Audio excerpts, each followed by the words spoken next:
the courtroom I sit high and grand. He files motions with a shaking hand, says he's got the perfect plan, but I'm the one who's in command. Motion denied, your case ain't fly. Try and try, but you don't know why. Motion denied, don't make me laugh. You can't pass my gavel's wrath.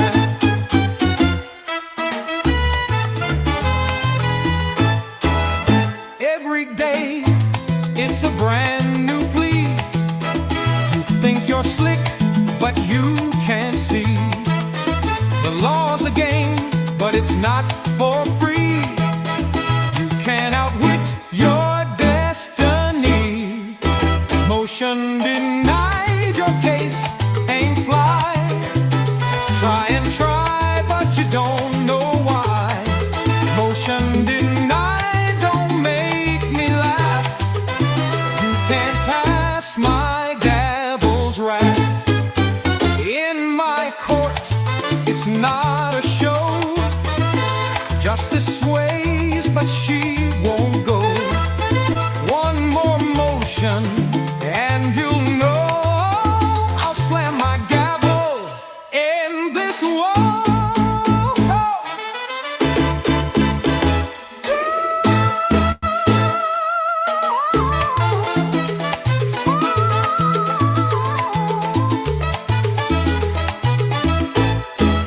Pack your papers, take a hike, stop the motion, save your might. Find a case that's watertight. Laws and motions ain't a fight.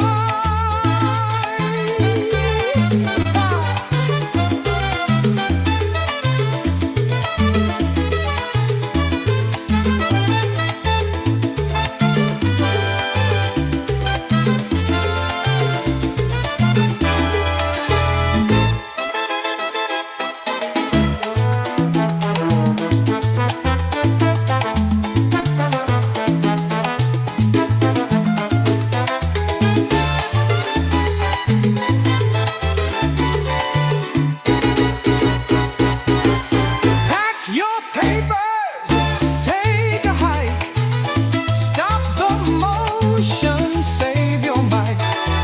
Find a case that's watertight. Laws and motions ain't a fight.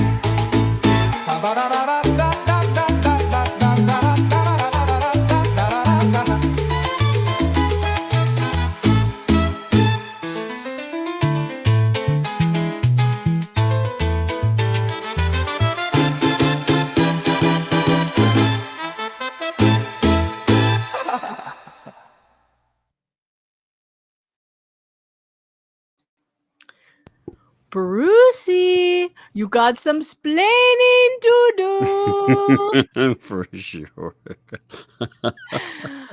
Good evening, everyone. Welcome to the program. You are watching Megan Fox and That Umbrella Guy, or as we lovingly call him, the Umbrella Man, as he is nationally known now as the Umbrella Man. Welcome. The Umbrella Man can. Welcome to the day we've all been waiting for. Yes, folks, the judge has slammed his gavel. The judge has said no more. This is absurd. In the judge's own words, this is absurd. Absurd, I tell you. I have to agree with that descriptor, by the way. I do think. I think when a judge is like absurd and he puts it as a standalone A full comment. sentence. It's a full sentence. It's just it's shorter than the shortest verse in the Bible, which is Jesus wept. Yep. In fact, he could have put that there. He could have put judges wept. That would have been awesome. Judges wept. Yes, but instead he put absurd, period. That would be amazing. I want to see a judge say that. Judges wept, man.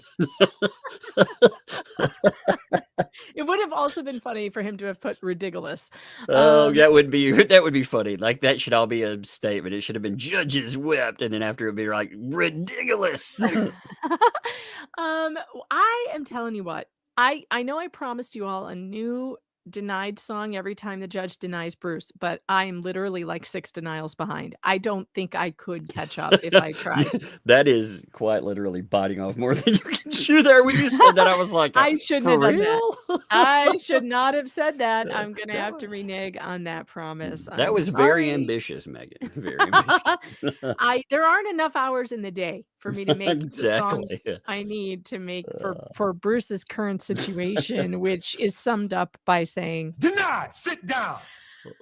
You'd be like Megan Fox, aka the Bruce AI Song Factory. I was like, shit, no way that's gonna work. That's all I would do all day long, and I have to do other things. I have doctor's appointments and such to get to for my kids, so that's not going to happen. But strangely enough, Bruce's wild fantasies, his daytime fantasies that he has, where he waxes on about being arrested and how scared he is of the judge that he's going to get arrested. Strangely enough, this should be a warning to all of you that if you say a thing enough times, you can change reality and you can make it true. Because after what happened today, I have a feeling we're going to hear a new sentence from the judge, and it's going to sound like this. Right to jail, right away. Unfortunately for Bruce Manskin, what he did today and what the judge replied, we can't even get to what we were doing yesterday. What we were, I don't even remember what was yesterday, to tell you the truth. That was the 22-page wine file. But then he followed it up today with something even better. I was like, oh my God. It was so good. Like, when it dropped and I saw it, I called Megan. I was like, oh my God, you just drop everything and read this. Oh my God, read this, I know. please. Thank God. I'm telling you what, the best purchase I made this year is Speechify. I swear to you, because when I'm on the road a lot more than I have been recently. I'm feeling a little spicy right now. I have to change the avatar. I'm feeling spicy pizza. Demonic pizza with toppings from hell is my mood. And I do a lot more driving now. And so in order to read these things as they come out, and they come out like seemingly by the minute, I upload them to Speechify, and then I have Gwyneth Paltrow read them to me. And I can't tell you how hilarious it is to hear her say the words penis emoji. I can't tell. It's the funniest thing you've ever heard. I love using Snoop Dogg. Just having him read court cases is so, it's just so weird. He reads too slow for me. And then if I speed it up, he sounds super weird. So I choose Gwyneth.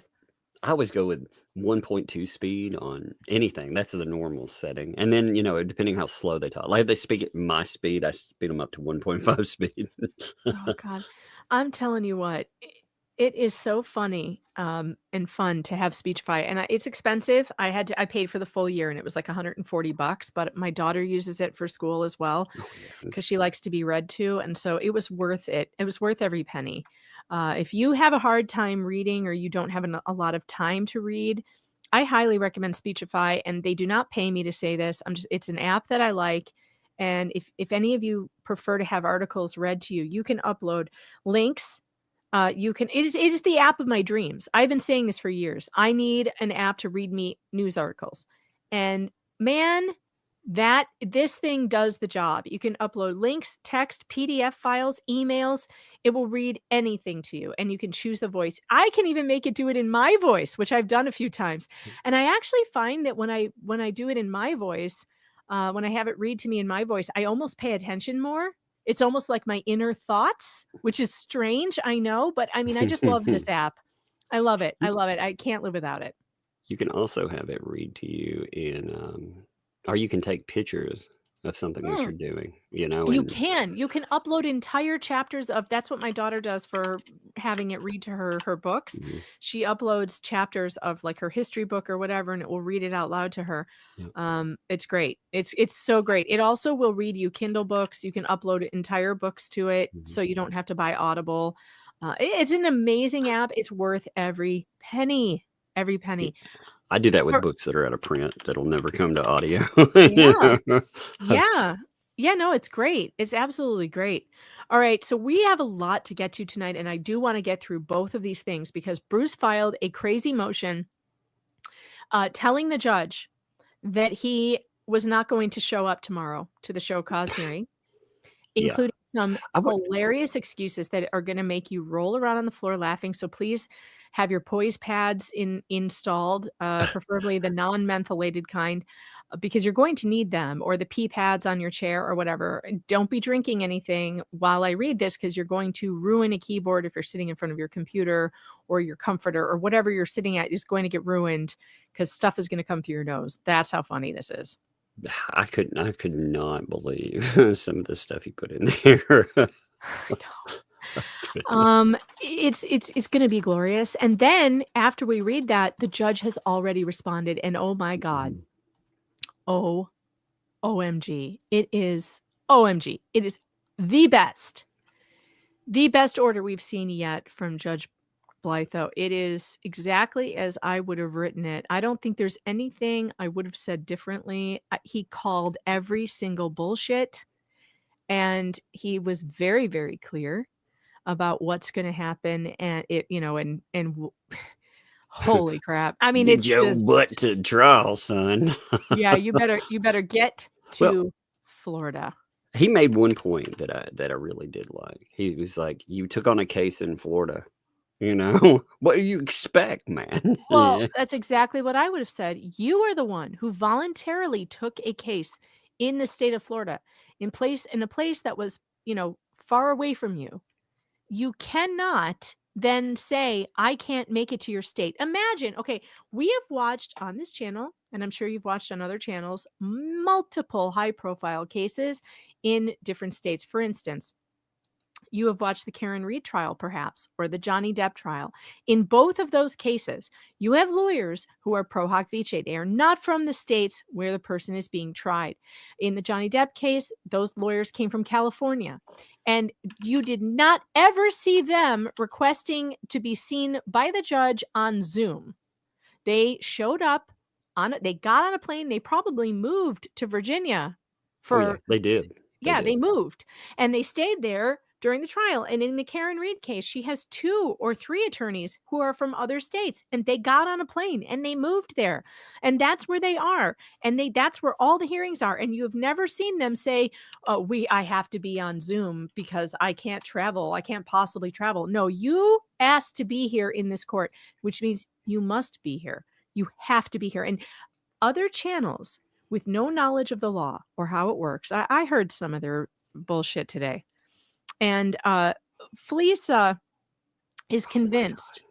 She's convinced that there is nothing that can't be done over Zoom, and there's no reason why this shouldn't be done on Zoom. I'll give you a reason, Felisa, because the judge said no. Yeah. The judge gets to say. I mean, that's ultimately. Is it always fair? No, but the judge ultimately said. And remember, Bruce caused that. Like that's the kicker to it. Everything was happening over Zoom, and then Bruce threw his fucking fit. Remember the potted plant stuff? That was Bruce's fault. So if he's got a problem with it, that's the thing. Bruce is like a fucking wrecking ball. The only thing is, it's like a wrecking ball out of control. When the ball swings forward, it may hit something else, but ultimately it swings back. He has caused all of this. Every single bit of this is his fault. And he's trying to blame everybody else but himself. And he is the reason why this has happened. Let's get to the first filing of the day. This was filed today, April 2nd, the day before he is supposed to be in Pensacola. Do you really want him kicked off this trial? See, I don't want him kicked off this trial. No, I want him to continue because he is the best, worst lawyer I've ever seen amazing. in my whole damn life. Again with the cascade of colons. I swear to God, this is just, you know what this looks like to me? A steaming pile of poop. A cascading colon sounds like a really bad medical problem. I don't know why we have to look at this in every motion that he files. I don't know why, but I have document formatting OCD, and this is just, ugh. It's the worst. As my kids would say, ugh. Have you noticed that the kids are making this noise now? Are your children doing this?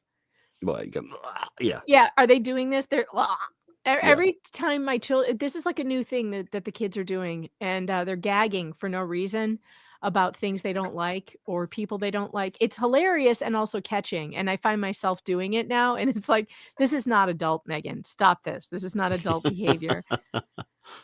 Do not follow your Zoomer children down their idioms. Because Down the rabbit hole. No. my God, they had me. I hated the word yeet for the longest Oh time, God, I and then still hate that. and then they had me saying it, and then they had me finding it funny. And dang it, if they don't rub off on me, they really do. Yeah, it's very much like gag me with a spoon, Cinderblock, but instead it's just what. And that's the reaction I get when I see this nonsense. This is just bothersome to me. But okay, we won't spend. I say it every time. We won't spend a lot of time. Yet again, he's doing the footnote in the header. God, I love this. Notice of defendant's counsel's inability. He's unable to appear. April. And request to decide motion 96 and show cause based on 115. So that's amazing. Like, he waited until now to file this. He's done this shit every time. He waits till the last moment or until after the last moment to file something. Every single time. And don't worry, the judge has noticed. He has noticed. Okay, so here we go. The defendants give notice. Oh, sorry, we have to go to the footnote first because straight off the bat. This notice is filed at the risk of sanctions for not being deemed an emergency. Right to jail, right away. But the undersigned felt this was the proper course, even though implicit in number 123 is that the undersigned would not be attending. What? Implicit in number one? Oh, because 123 was the whiny motion we were reading yesterday. Okay. Yeah. With him saying he wants to remove the judge and he's worried about getting arrested and all of that stuff.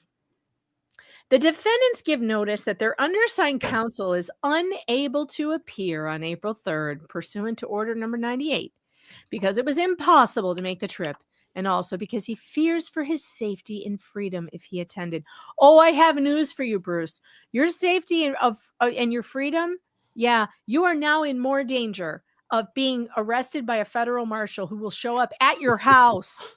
Yep. At your freaking house, man. Do you think he'll show up? Do you think after this? No. I don't either. I really think he's planning on not showing up. And this judge made it very clear. You better show up, boy. I hope he doesn't, but maybe me saying that will make him get on a plane. According to research, he had 3 flights he could have taken today. 1 he's already missed. There are 2 more. Bruce, you got 2 more chances to get your ass to the airport, get on a plane. And if I were you, that's what I would do. If you want to keep your license, if you want to keep your law license that you worked all these years for and all that, you need to get on a plane, son. It's worse than that, Bruce. I mean, honestly, I can't stand Bruce. But Bruce, you realize that you're opening the door for legal liability, like huge legal liability, because you've provided ineffective counsel. This is the epitome of ineffective counsel. And if you were my counselor right now, I would sue the shit out of you for that. Oh, yeah. Oh, yeah. Oh, yeah. And Fleesa is complaining. He made it clear that he is representing indigent clients pro bono. But guess what, Fleesa? That doesn't mean that the lawyer is indigent. Bruce is not indigent. No. And a lawyer who takes a pro bono case knows they are going to have personal expenses. And they better have the money to do what the judge says when the judge says it, which means if you need to get on a plane, that is at your expense. Bruce agreed to not charge the client. He did not agree to having no expenses. Pro bono does not mean free for the lawyer. Exactly. And he has already gotten break after break after break from this judge, including no filing fees. They don't have to pay any filing fees like Randy does. Jeremy has to pay all the filing fees for his side. Yeah, so Bruce has been able to file all this shit for nothing. Mm-hmm. And he's taken total advantage of that. I mean, that's the nastiest thing about it. Like, he has taken advantage of it, and he knows he has. Yep. And he's done it on purpose because he's running up the costs for Jeremy. So it says here, If proceedings are not stayed sua sponte, and that means by the judge's own power, in response to this notice and or pending the district judge's ruling on the defendant's motion 123, and if he thinks that the district judge is going to rule with him over his own magistrate, who is going to tell him, sir, this is the shittiest case I've ever worked on, and this lawyer is absolutely out of his mind. Bruce is crazy. That district judge is going to be just like Judge Mata and her chief judge that looked at it at Gingras' stupid filings and went, yeah, no. He doesn't have a prayer that the district judge is going to grant that nonsense. The defendants respectfully ask, oh, now you're respectful, I see, that their response in document 115 be taken under advisement in ruling on the plaintiff's motion number 96 and on the court's show cause order number 98. It was impossible for the undersigned to resolve calendar conflicts. Oh, and you waited 3 weeks to tell anyone you had a calendar conflict? Let me tell you something, ass. I put in a request to have my laptop in the computer, in my laptop computer in the court when I was planning on going, what was it, like a week ago? Mhm. I put in a request a week ago to have that. And then because I got a calendar conflict and couldn't go, I made sure to alert the court so they didn't waste their time looking at my request and the judge can put it in the garbage can. And I'm not a party to this case, but I had the decency to give the judge a heads up. Hey, guess what, sir? You don't need to look at my request anymore because I can't come.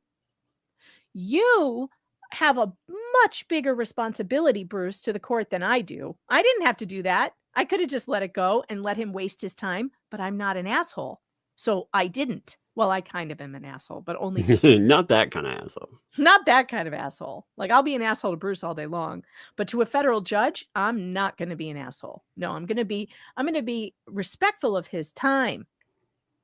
And if you have a calendar conflict and you know this, and you should have, because it didn't pop up after the judge told you, so you had it on your you should have filed a motion immediately saying, I have a conflict. And don't you dare try to say that I wasn't allowed to file a motion, because the judge would have absolutely allowed you to say, Your Honor, I have a conflict on April 3rd. Can we please? We allowed all this other crap. Come on. Yeah. I mean, come on. It was impossible for the undersigned to resolve calendar and anyway, he wasn't scared to file this the day before.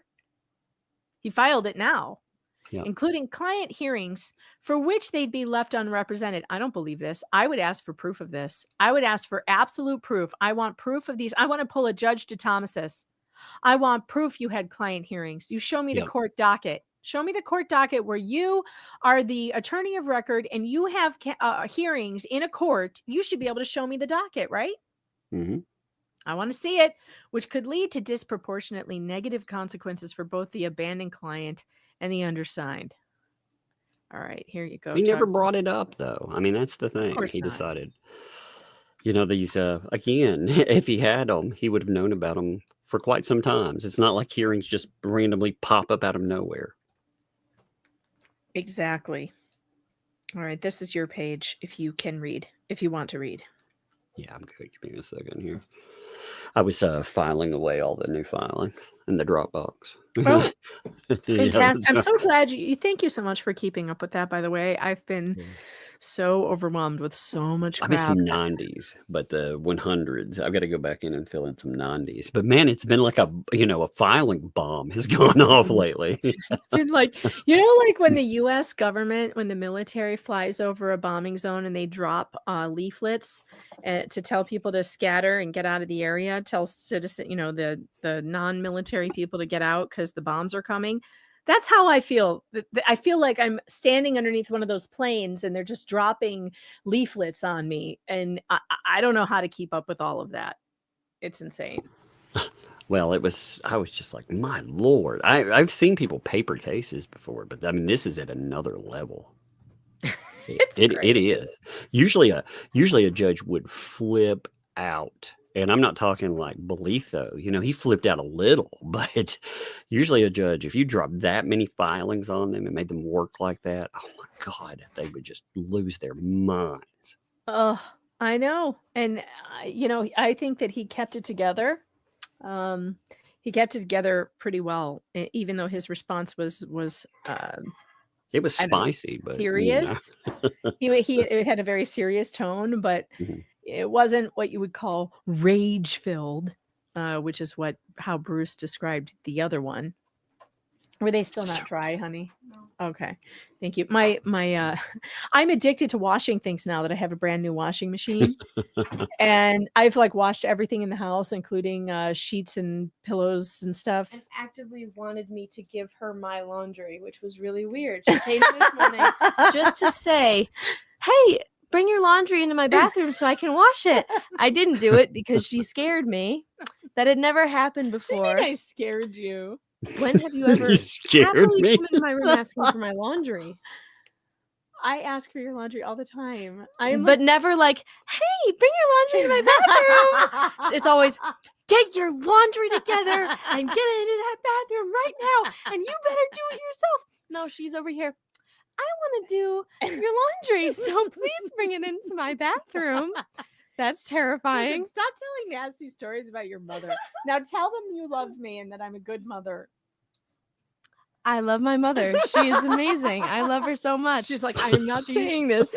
I'm not saying this under duress. No, totally not. She is crazy, but we all Blink love twice. that. We all know that. It's okay. Love you, Mama. I love you too, dear. She's 19. She can do her own laundry, okay? like let's not get crazy. I have fussed at her about doing her own laundry.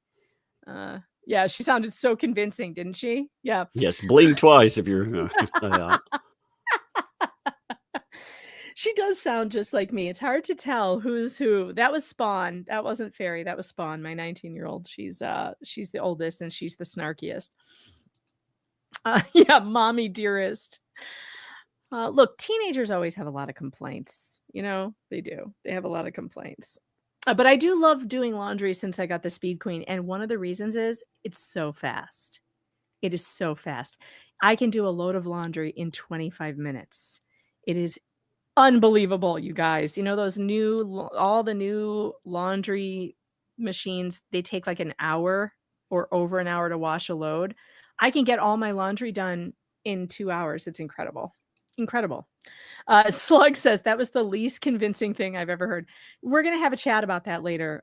Make sure I'm going to sit down with her and tell her how she needs to be more convincing next time. Yeah, for real. if she wants any more nice mommy asking if she needs her laundry done, she needs to be nicer online. All right. Anyway, where were we? This is your page. Yeah, my part. Okay. The undersigned also has family obligations. It's weird how those never turn up on those days when there's streams going on, right? 5 to 9 hours. That he could not possibly leave behind for up to 3 days. And there was no possible way to make all necessary arrangements for his family members' needs to be covered in his extended absence. Oh my God. I mean, it's not like I, or whomever with families. This guy, this is his job. He brought this on again. He wanted to do this. You have to travel for court. Oh my God. So weird. It is his job. And we all have family obligations, but if a judge orders us to court, we have to go. And if we don't go, we're going to be in trouble. And he should be in trouble too, because this is ridiculous. The undersigned's wife has a rotator cuff tear for which she requires the undersigned's assistance with many daily activities. What? All right. Now, chat, I'm going to ask you a question. Oh, I have a hangry raid. What's going on? Can I use this on my iPad because I was gonna listen to music while I do this because I can't listen to a Veronica show on. But you're grounded from your electronics. I know, but I'll show you. No. Wait.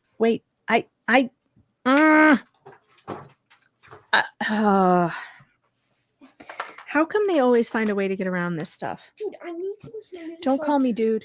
I don't like that. Sorry. You know I don't like that.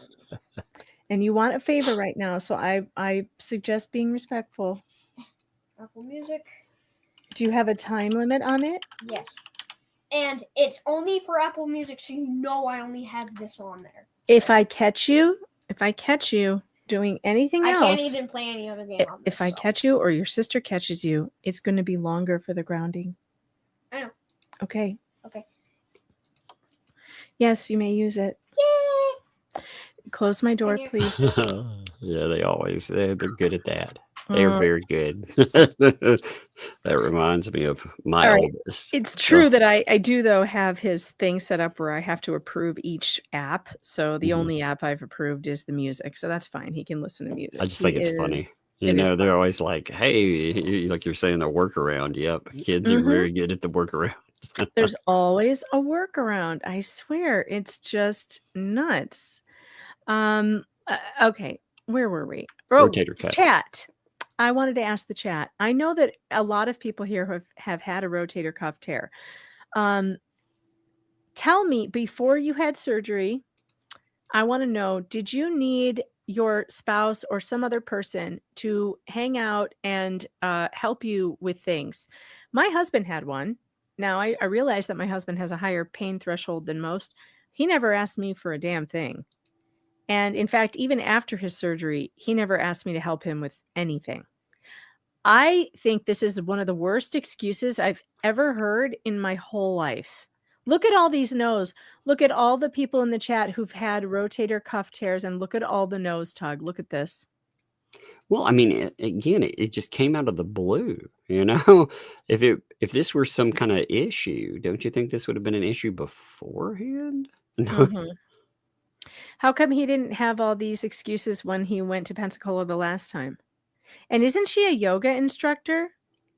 Is she not doing her yoga instructing because she has a torn rotator cuff? I don't know. I just thought it was fascinating, the types of excuses, you know, like that was, that's not even the worst one. Like, oh my God, we haven't even. Okay, this is my favorite one. Go ahead, Tug. Yeah, that's what I was thinking. The undersigned's daughter would miss an important band rehearsal and also be significantly affected by her father's unavailability to bring her to school and pick her up for reasons the undersigned is not going to discuss here, other than to say it prevents him from traveling to Pensacola. Footnote. And yet, in footnote number 2, he does discuss it. Yep. Yeah. And now, before we read this, I just want to say I find this entirely distasteful. This is what Lynette Preston does with HG. She uses the child as a human shield. And this is incredibly sad. And it is not okay to use your children's trauma as an excuse to why you can't do your job and listen, obey the law. Yeah, I found that. I don't know. I found it really tactless. Really awful. But we have to read it because he put it in here. I would prefer we didn't. Yes, I would prefer we did not even talk about this.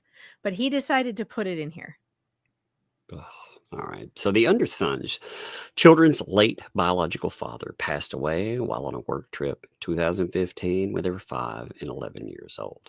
The undersigned adopted them after marrying their mother. Any extended work trip taking their father away from home creates anxiety for them as a result of that experience and its lasting impact, as occurred when the undersigned was ordered to travel for the December 19th deposition of the plaintiff and ended up not returning as planned due to flight cancellations. Was it flight cancellations, by the way? Yeah, he got his flight got canceled on the way back the last time. I kept wondering, though, I was like, was there really a flight cancellation? I would believe it because there are so many of those lately. I mean, it's rough to fly right now. I would believe that happened. But, I have experience with this. My cousin's children were severely traumatized when their father was killed in action in Afghanistan, obviously. And these are real things. These are, children with PTSD, children who have suffered loss like this. It's a very real thing. And so when you have children who have these issues, you would think it would be very important to you to not take a job in another state where you would be having to fly there if that was their trigger. That would be something that you shouldn't do as a parent then. That's on you. You decided, though, Bruce, to take a job in another state where you knew or should have known that you were going to have to travel. This is not the judge's problem at this point in the game. This is a you problem, and you should have put your children before your desire to get famous, which is what this is all about, because you told us that. You told us that you wanted your mac and cheese case to be covered by the media. You told us you wanted to elevate your visibility and your profile. You put your desire for fame on YouTube ahead of your children's well-being. That's what you did. That's a you problem. You shouldn't have done that. And now I feel sorry for your children because I believe you that these children have this problem. I believe you're telling the truth. And shame on you for putting them behind your desire to get famous on YouTube. That's sick. This is also the guy that I seem to remember him mocking someone else's kid for the choking thing, which he had to go in and try to come up with excuses for. Remember right. all of that? Yeah. He said it was the funniest thing he ever heard. Yep. So it's a fascinating. I am not the kind of person who would mock his children for having this issue, but I will tell you, Bruce, what a terrible thing you've done to put your children behind your need to be famous. And you knew that traveling out of town would traumatize them. You took a job out of town. Wow. That's shitty. Yep, he wanted it. I mean, he wanted it. He really wanted it until he didn't want it. And also, the thing about the band rehearsal, it's not even a band concert. Like a rehearsal? Really? Can't they miss it? Like what? It's just a rehearsal. Here's a question though: if this were a hearing totally about Randy, would there be so many problems? Yeah, I wonder. I wonder if he would make the time to show up to that. Yeah, and also, what's the deal with their mother? That she can't take them to one band rehearsal, and maybe because she's working a bunch of jobs, I guess, according to him, maybe she can't. But this is what family and friends are for. That's what carpooling is for. You had 3 weeks to figure this out. You had 3 weeks. What about neighbors? Right now I can name 2 or 3 neighbors that I could call in an emergency to say, can you take my kid to school for a band thing and bring them home? And I guarantee you I could get a yes out of one of them. Look, everybody told the guy, look, you're going too far, man. He's whining and playing. He brings us all up in this stuff. Well, one of the things, since he's apparently not listening, because we told him over and over again, you act like a damn fool and you're going to get fucking in trouble, man. Quit doing it. I think it was a legit advice. Even Randy was like, dude, you're doing this wrong. Stop. I would like to remind everyone that Legal Vices, Jeff, tried to tell Bruce multiple times to be better, to act like an officer of the court, and to stop this, in good faith, because Jeff always had good faith and goodwill towards all men. And it. He was the best of us. He was the nicest of us. He was not an asshole. He was much nicer than all of us. He was much nicer than all of us. And he tried real hard to tell him to stop this. There are several. Larry, just today. Oh my God, Larry. He's so funny. Larry, just today. I got to show you this. We got to pull this down for a second because you will crack up. Okay. So on Larry's community page. And I had a conversation with him about this because he's like, did you see my post? Did you see my post? And he's like, I think I'm on to something. And I read it and I'm like, oh, you are giving him too many ideas. Stop it. Stop this. He would never give you this kind of deference, right? And this is so funny. Wait, where is it? Oh, he posted another thing. Yeah. Okay. So here it is. All right. Read more. Here we go. Larry posted this and I texted him. I'm like, this is not, you're headed down the wrong road here. Like this guy would never show you any deference. So what are you doing? This is not helping anything. Well, let me make this bigger. Let's see if I can make it bigger. All right, can you read that now?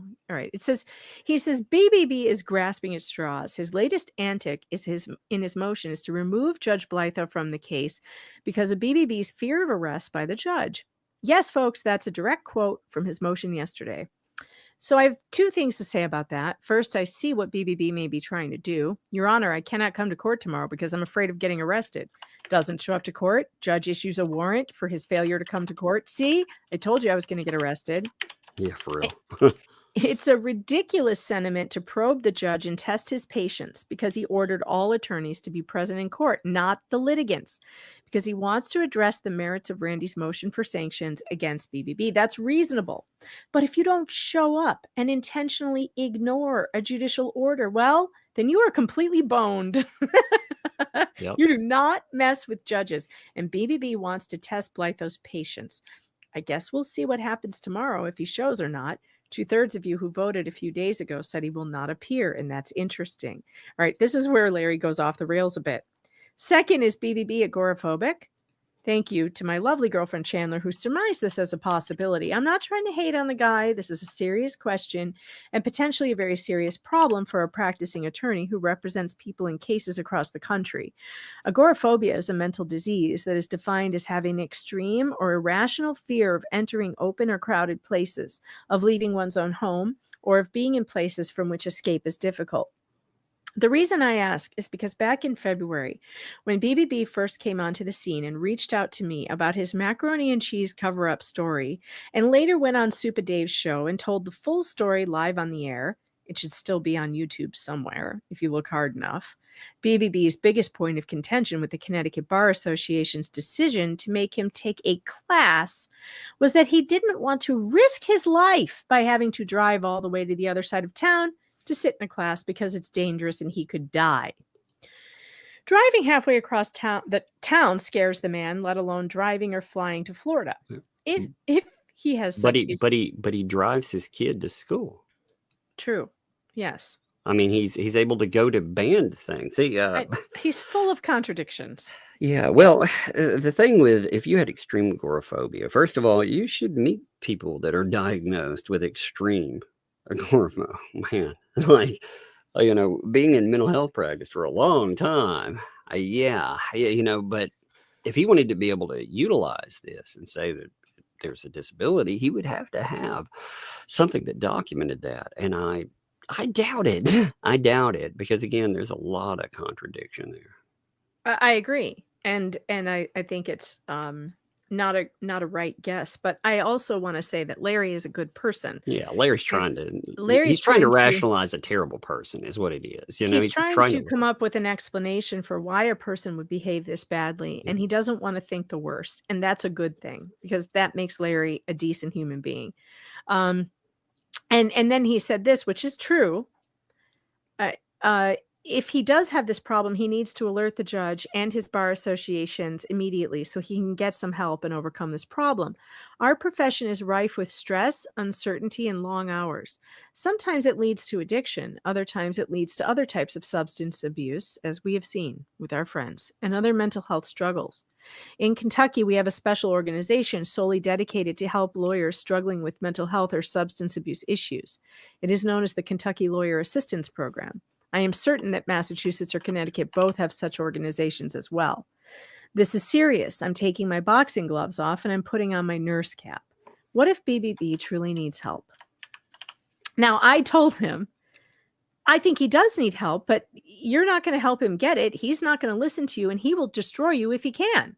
So I don't know why are you throwing him why are you reaching out to this guy? And of course, it's because Larry's a nicer person than I am. But hilariously, a few hours later, so what was that? That was 12 hours ago. And then 2 hours after that, here's his latest post. You know, until this morning, I had an ounce of empathy left for BBB. Don't ask me why. After I read this and his conniving, sneaky, and insidious insinuations and behavior about my legitimate business practices, all bets are officially off. I am now Cameron Winklevoss in the Social Network when he said, let's gut the freaking nerd. He put, and we're going to get to it, in here a bunch of stuff about Larry that is completely untrue. It is all lies. It is garbage. And it was so funny that this happened right after I said to him, Larry, this guy would wreck you if he could. He already tried, man. He already tried. I know, but Larry's a decent human being, and he wants to give everyone second and third and fourth and fifth chances because he's a good person. And hopefully he will remember this. Literally, it happened right after he posted that. Bruce filed this motion. I've seen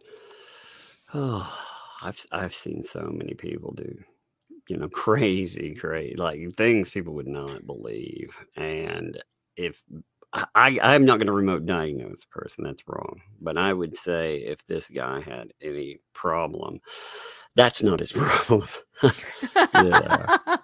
You can remote non-diagnose. Yeah, that's not it. I'd be like, we could do process of elimination, and I'm like, I don't think that's the problem. I think if we were diagnosing, there would be some other stuff you might look for. Agreed for sure. All right, you are here. Alrighty. The cost of travel is also extremely burdensome and disproportionate for the defendant's pro bono counsel. Oh wait, pro bono counsel. Yeah, he likes to throw that in there when it's convenient, isn't it? But he's been fundraising. This is what I don't understand. So a guy who doesn't make any money and doesn't plan on going to Florida has people fundraising for him. And apparently, I was told, now I don't know because I didn't see it, but I was told today that there was a last minute fundraising thing for him through one of the ecosystem channels that raised $400 in the last day or so. And if that's true, and I don't know it to be true, I just heard it, but if that's true, why can't he get on a plane? People are giving him money. By the way, did you know that he raised the entire $3,800 for his deposition bill? Oh yeah, I knew that would happen sooner or later. I mean, they would squeak by. The difference is they used to have a whale that they continue to attack. By the way, they attack ruthlessly every time they get a chance. I bet he's thrilled that he gave that much money. He did admit he's very invested in this. I saw some commentary. Yeah, that happened today as well. They were still going after. Yeah, still targeting David the donor.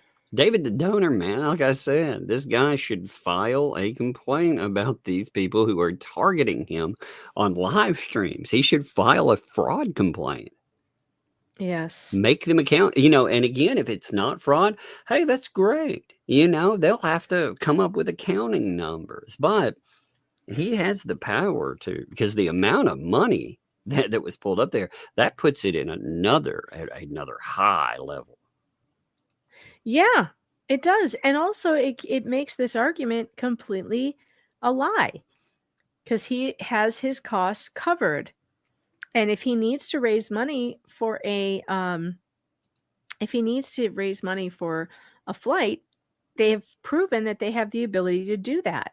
They raised $455 in one night. The chat is saying that was for Zim's process server. So, but whatever it's for, they appear to be able to raise the money that he needs.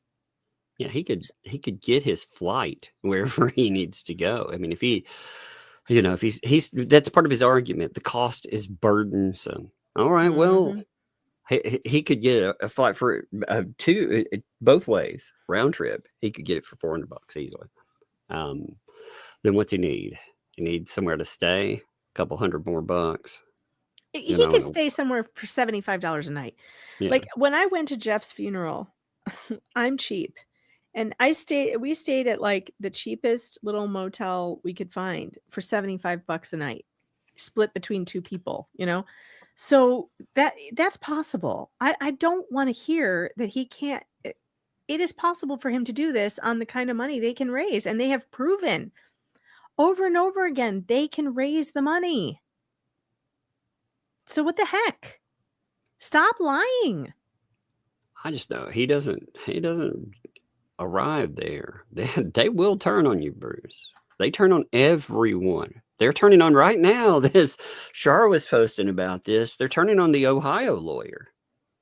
Really? What did she say, by the way? I missed that entire I'll thing. pull up the stuff, and if we get to it on the back end, I'll pull up her commentary on it. Yeah, because I she made would some statements. It was love to essentially see though that. they're turning on him. I haven't clipped it yet, but it's definitely there.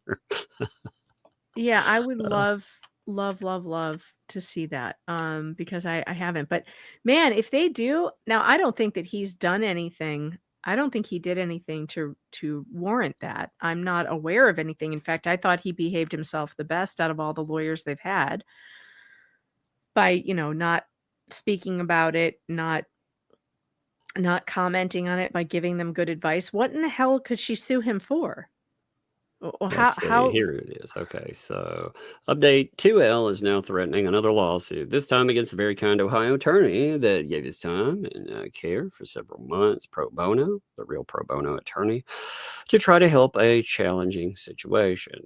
They named his full name as they threatened him with malpractice complaints. I'm respectfully using SM as I refer to this very kind attorney. Why is every person that is fooled and steps up to help element no P, then defamed, trashed, threatened, and harmed for their kindness? I'm speaking up in this case due to so many innocent people being targeted, and for my valid concerns for the child. Attorney SM was only kind and professional. So she posted that there. That's one update. And then there's another one somewhere on here. I've got to hunt down. But I thought that was fascinating. So they're talking about going after him. And again, the Ohio thing was an absolute trash fire. I think probably didn't know what you're getting into, when he got into they that. had no evidence. They had no evidence. I mean, there was nothing Sean could do other than tell them to be quiet. Yeah.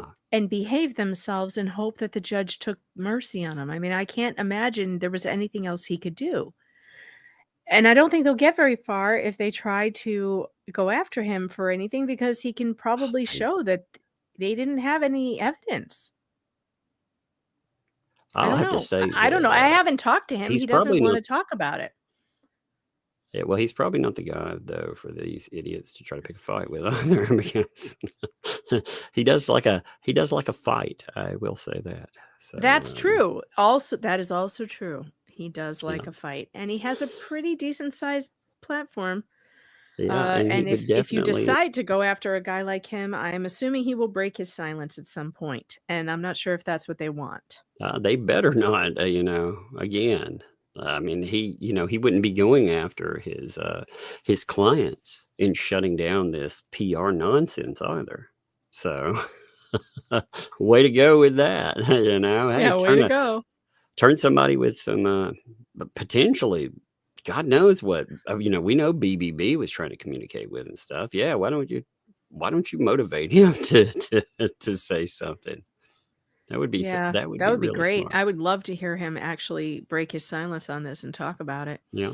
I mean, he's been very professional. No matter what you think about like how that went or anything else, he acted like a lawyer's supposed to act. He kept his fucking trap shut. Oh, he sure did. Look, I reached out to him and he told me twice, I'm not going to comment on a case that I worked on. And I'm sorry, but I'm not going to make any comment. So he has stuck to his guns completely on that. And you got to admire that in some way, because that's the smart thing to do. Oh, like this comment. Stays like BBB takes a page out of Facebook. Siri, how do I get out of appearing in court tomorrow?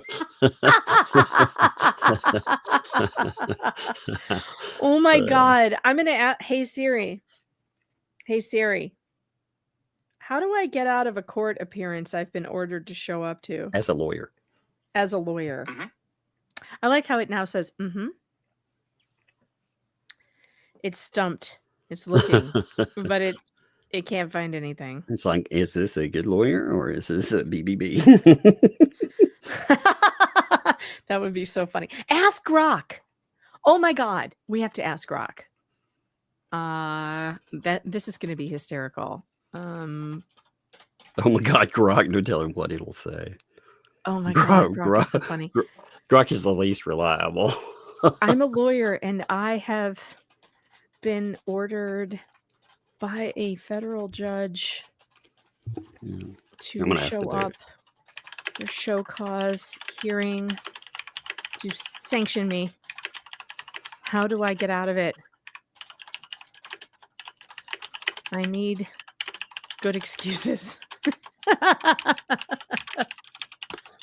I'm not a lawyer, but I can offer some general thoughts that might help you brainstorm a strategy. A show cause hearing means the judge wants you to explain why you shouldn't be sanctioned. So the goal is either to justify your actions or convince them that sanctions aren't warranted. Getting out of it entirely might not be realistic, but you can aim to minimize the damage. Here's what you should consider. First, figure out why the judge is upset. What did you do or fail to do? Missed a deadline? Disobeyed a court order? Mouth off in a filing? Whatever it is, you'll need a tight explanation. If it's a procedural slip-up, like missing a file deadline, you could argue it was unintentional, maybe a clerical error or a tech glitch or a miscommunication with staff. Back it up with evidence if you can, like emails or logs. If it's something bigger, like non-compliance with an order, you'll need to lean on legal reasoning. Argue that you interpreted the order differently, plausibly, not absurdly, or that the circumstances made compliance impossible. Think force majeure vibes, like a family emergency or a sudden illness. Actually, this sounds more like Bruce. So I asked it. I'm a lawyer that has to go to a show cause hearing. How do I get out of it? Do I fake mental illness, claim STD? What should I do? And it gave the blah, blah, blah, blah. But at the bottom, it says, if you're desperate, you could try a motion to reschedule, citing unforeseen circumstances. Keep it vague, but keep it plausible and hope the judge doesn't dig too deep. Where have I seen that before? Where have I seen unforeseen circumstances? Oh my God. Look at this. Look, he also says excuses that might not fly. I'm too busy. I forgot. Or anything that sounds like you're dodging responsibility. Federal judges aren't known for patience with flimsy stuff. And don't lie. Perjury is a bigger hole than sanctions. Yeah. Oh my God. Wait, it says, what's the sanction about? I'm going to say, I called the opposing counsel, and a scumbag. Oh, that's a bold move, says Grok. I'm guessing the judge didn't find it as clever as you might have hoped. Those federal judges tend to frown on personal attacks. Your best bet. Oh, look at what else he says. He says it's less about hurt feelings and more about keeping the courtroom from turning into a circus.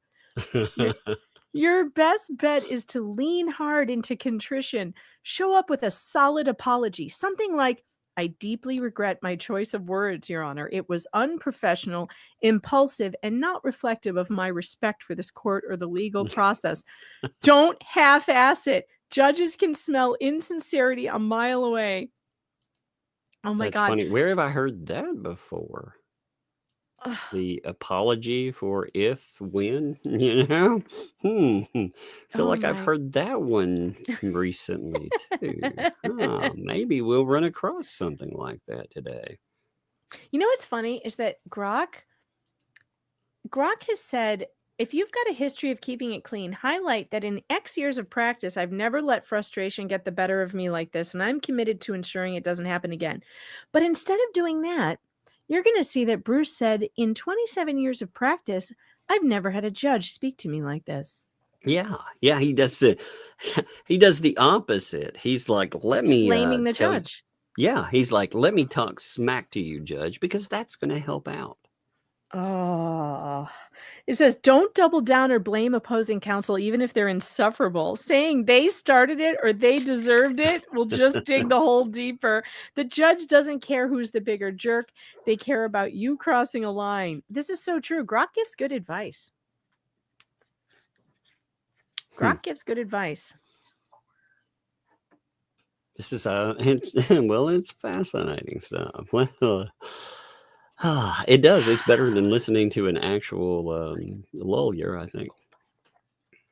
Because that lawyer's been digging his hole. All right, let's get back to this. Oh, yeah, let's get back to this thing. Where are we?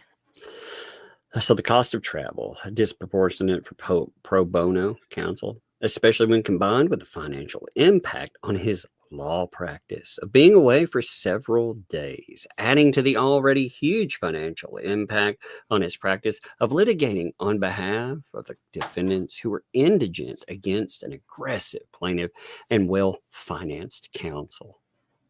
Yeah, questionable. This is questionable right here. We don't believe this is true, and I think Jeremy can prove it's not true. Yeah. All right. Here we He go. keeps playing that. Well, I mean, and it brings it up as a potential talking point too, because they have brought it up in so many filings. True. They've this is called opening the door. Here we go. I'm going to draw a little door. Here we go. Here's a door. You're opening the door, Bruce. Anybody who has watched, a law show, Law and Order, should understand that. So it's so weird. It's so weird, some of the mistakes that he makes. When, again, I know people who have never read a court document or anything, but if watch some Perry Mason, it would know better than some of this shit. It's true. So the undersigned apologizes. Here's some grog for any filing or contents of filings that have offended the magistrate or incited his annoyance. You know what's weird about this? The judge told you what offended him. He told you what offended him. It was your language. How come you don't apologize to opposing counsel too? I apologize for offending opposing counsel and this court by using unprofessional language. I should not have done that. You didn't do that. This is not what he said. This is not an apology. I'm sorry for that you got offended. That's what this is. Yep. I'm sorry you kept hitting yourself. The undersigned has sought only to zealously advocate on behalf of his clients and does not believe he has transgressed any professional rules of conduct, warning, sanctions, or revocation of his admission to pro hoc vice. I'm sorry, I'm making changes now. I just realized that I can add text. The undersigned has sought only to zealously advocate on behalf of his clients and get famous in the process. That's what it should say. Sorry. Okay. In the process server. Wait, no. Or that justifies or necessitates the expense and hardship of multi-day travel, or that has justified the turmoil of his personal life and practice since the filing of number 96 and the court orders that it incited.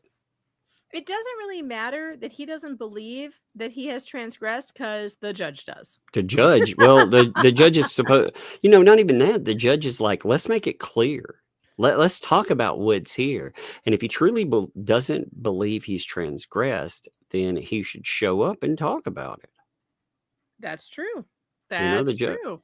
I mean, my God, I feel like I'm giving him fucking legal advice. I'm obviously not a lawyer, so. No, but from you have corporate experience though, and you've worked in companies, and we've all been in situations where maybe the boss isn't happy, and this is not the way that you respond. Sometimes you eat that crap. You have to sit down and you just have to eat it. Yeah. And yeah, you absolutely have to eat it sometimes, and it sucks, but that's called being an adult and facing up to adult responsibilities. Okay, let's see. We're moving on to page 3.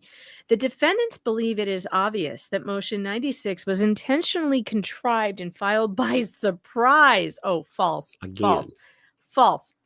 Randy, how do you complain that opposing counsel has threatened you with sanctions over and over and over again, and then when he files a motion for sanctions, it's a surprise? Yeah, exactly. How? Come on. And filed by surprise for the very effect it had, and that, as 115 demonstrates, the subject emails do not remotely justify sanctions. Again, this is criticizing the judge right here. Bad idea.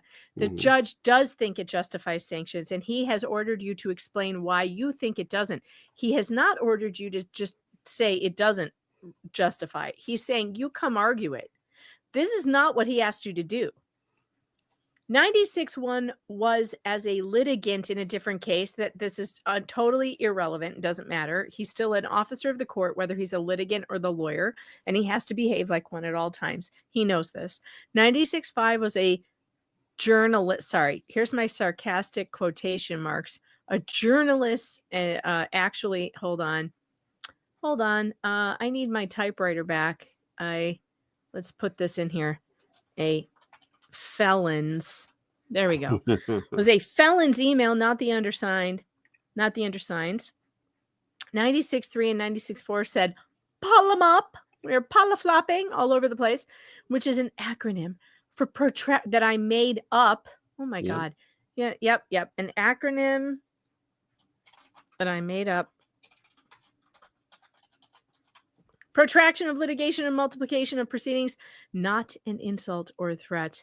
96-2 is the only one sent as counsel in this case that involved a semi-insult. You're endlessly ridiculous, which is the same insult from the plaintiff's counsel that appears in one of his nearly 40 emails in motion 117. Does he have an exhibit of that? Is there... Which email is he talking? Have you ever seen one? I'm not saying it doesn't exist. I'm saying I don't remember ever seeing in Randy say 117. Now that's that super long whining about motions. And regardless, it doesn't matter if it exists unless he's going to bring it up in the hearing, because motion 117 has not been ruled on. It was another complaint for sanctions, so it's not going to file in for the hearing. He can maybe bring that up as an argument. The problem he's going to run into is when he starts trying to explain away those 5 things, he's going to run into all the other bullshit he's posted online and everything else. Oh, yeah. The plaintiff's surprise, again, false, not surprised. He was not surprised. Uncertified motion, which the judge already ruled he didn't need to do for sanctions, is the epitome of the acronym polymop that he made up. Having incited immediate multiple court orders, responses, additional filings, more orders, and ordered live show cause hearing that has become the biggest cause celebre for the plaintiff's YouTube followers since the plaintiff's December 19th live video immediately following his live deposition reporting the magistrate's threats of arrest toward the defendants under saying counsel. And he's got that link again. I thought other things were the biggest cause for celebration. He's that's the only changing one. his mind all the time. He's full of contradictions. None of this multitude of proceedings might have occurred without the calculated, non-certified number 96 being filed for surprise effect. Surprise! And its lack of certification ignored. I feel like over every surprise, I need to make a surprise face. Surprise! Surprise. Yeah. We need very high eyebrows. Surprise! And maybe a little oh. There we go. Surprise face. Oh. And its lack of certification ignored and denying the defendant's again, here you are blaming the judge, telling him he's not doing his job right. You ignored me in my complaints. Well, he's done that the entire time. He's like, Judge, I'm the best. Why aren't you paying attention and deciding things like I say? Oh my God. My surprise face looks like a cat. I'm not happy with it. All right. Denying the defendant's motion to strike. Oh, this eraser is not even good. It just erases, makes it look pink. Look at that. I've never seen an eraser do that. Oh, look, there it goes. Okay. All right. There we go. Surprise. All right. Now it just looks normal. Ignored in the denying defendant's motion to strike it for that reason. Okay. This court, magistrate and district judge alike, can take judicial notice of the use of these events to generate YouTube content. Well, unfortunately for you, Bruce, the judge said he didn't care about that multiple times. for financial profit. Oh no, people are making money in America using free speech. Oh no. Well, anyway, on the plaintiff's channel, what the Hales and other channels profiting off the content generated by this litigation, as long as they propagate the plaintiff's claims and attack the defendants and the undersigned. Uh-oh, Tug, you get to start with footnote number Footnote 3. time, baby. I And love this one boy, too. this is the one that Larry saw and was like, fuck this guy. Yeah, it's nasty, man. It's very some are directly. It's defamatory. Let's call a spade a spade. This is defamatory. Well, and it's fascinating considering this is the same guy that moved against him in court. Just motivate these people to come after him. So some are directly associated with the plaintiff, with him periodically appearing on their live streams to discuss this case, which boosts their view counts. Please take judicial note of YouTube. Judicial note? Are you fucking kidding me? Oh my God, totally. Just start watching YouTube all day. Yeah. Look at these channels. That umbrella guy, Megan Fox, Shizzy Wiznut, Veteran Nation, Squid Pro Quo. By the way, the name of my channel is Megan Fox Investigates. My name on YouTube is Megan Fox Writer, but that is not the name of my channel. Just pointing that out. It's just hilarious to see him whine about this stuff, all things considered. I mean, it sounds so ridiculous. The judge has got to be, what's this now? It's so stupid.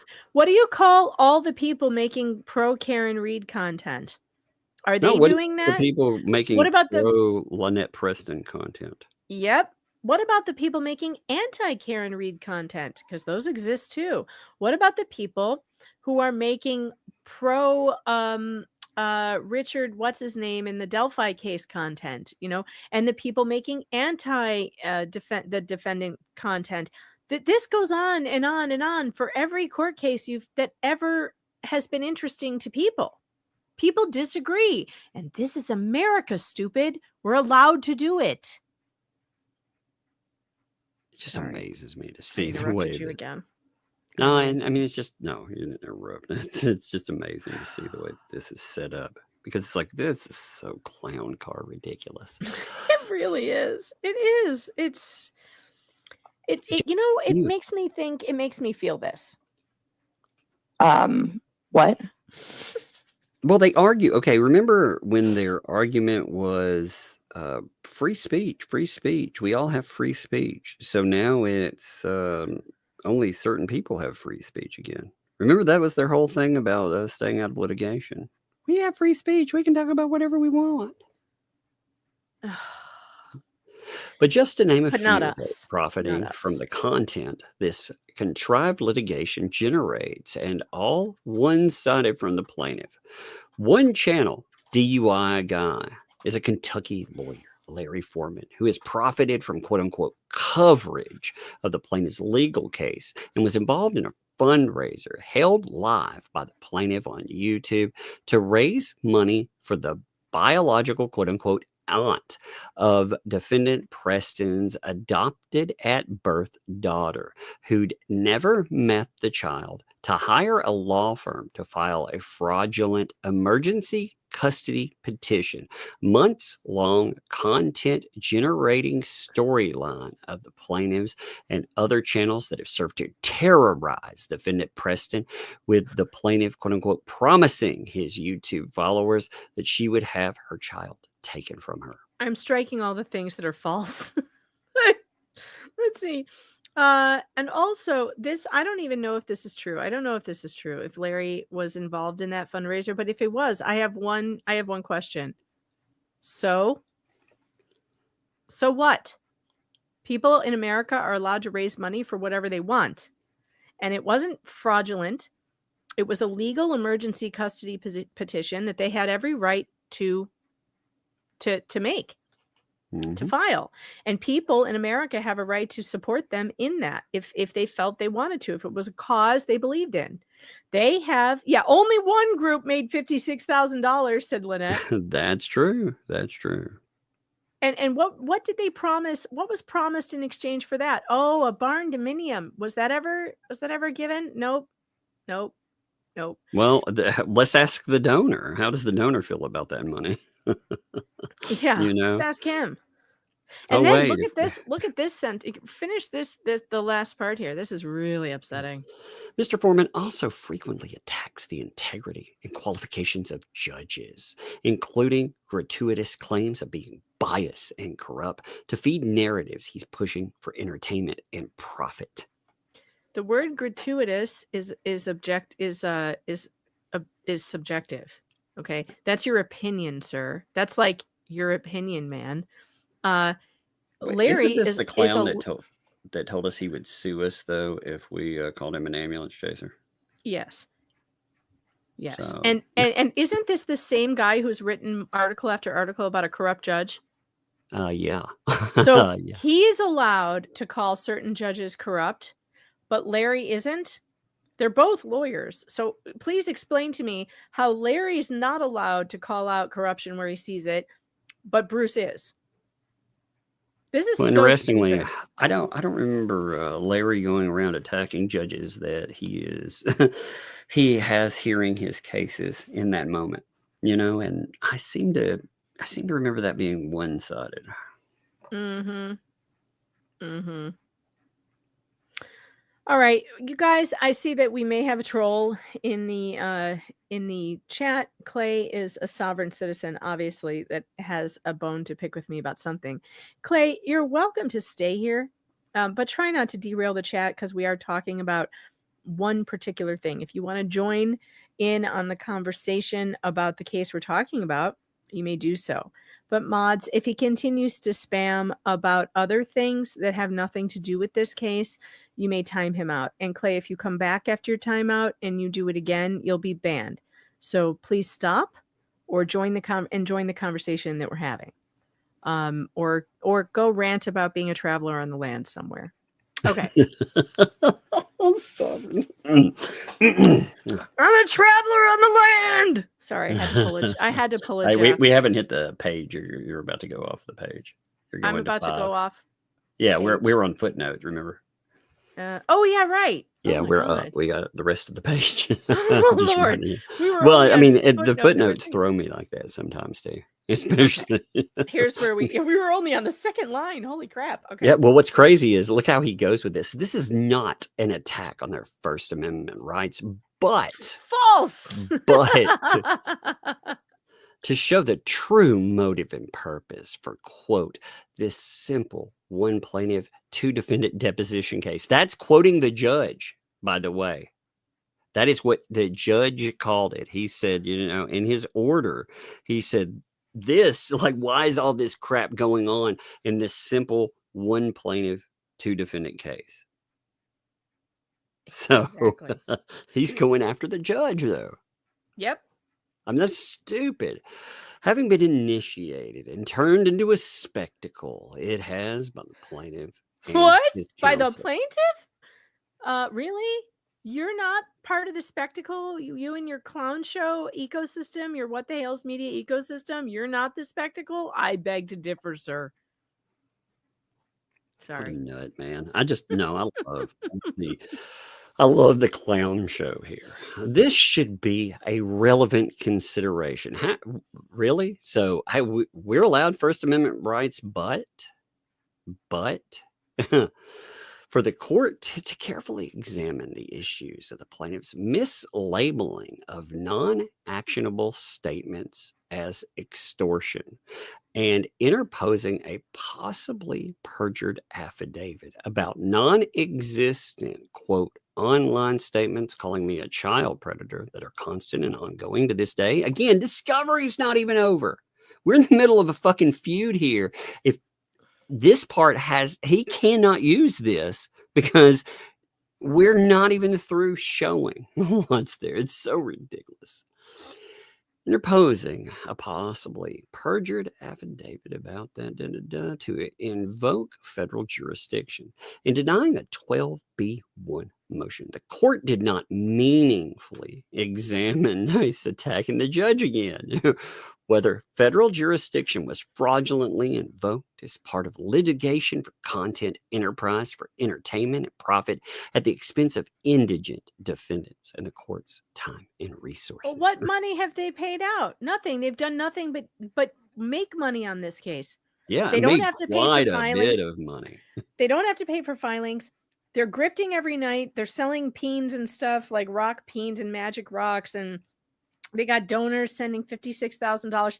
They're doing nothing but raking it in. They have not paid out a dime because allegedly he's pro bono. So if she's paid money on this, well, then there's a problem. He's lied to the court. So what the hell is he talking about the expense to his indigent defendants? They've had zero expense.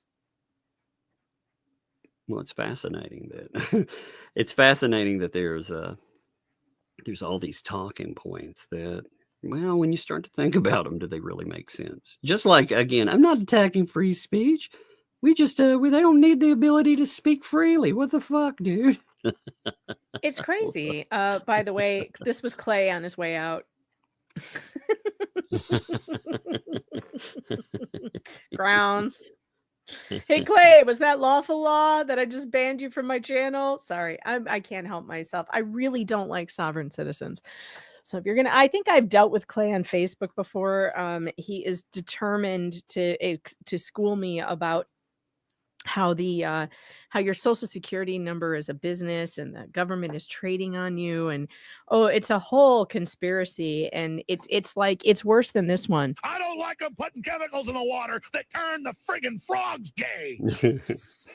That one actually might be true. That one might actually be true. The undersigned is unable to attend April 3rd, also for the reasons detailed in motion 1, 2, 3. From the court's orders 97, 98, 102, 103, and 118, it appears the court acted precipitously in responding to filing of 96 and unwilling to consider altering those orders regardless of the lack of certification. The response to it filed by the defendants, which again, your copy paste job, are you fucking kidding me, Bruce? You know, if you really wanted him to take it seriously, you probably should have added other things that he hadn't read before. Right. You know? Or the glaring issues detailed in number 68, going directly to the improper. Sorry. No, I gotta scroll. There you go. You can finish the sentence. Invocation of federal jurisdiction by the plaintiff, not addressed in 103's denial of 12B1 dismissal. As explained in number 123, the undersigned legitimately fears for his freedom. Right to jail, right away. And safety, and so cannot attend and place himself at those risks in good conscience with his family and clients depending on him. If he'd done anything remotely justifying such draconian consequences, just be able to defend himself.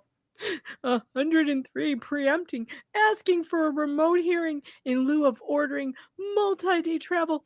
He wouldn't be risking whatever consequences there may be for filing this notice and not traveling from Boston to attend on April 3rd.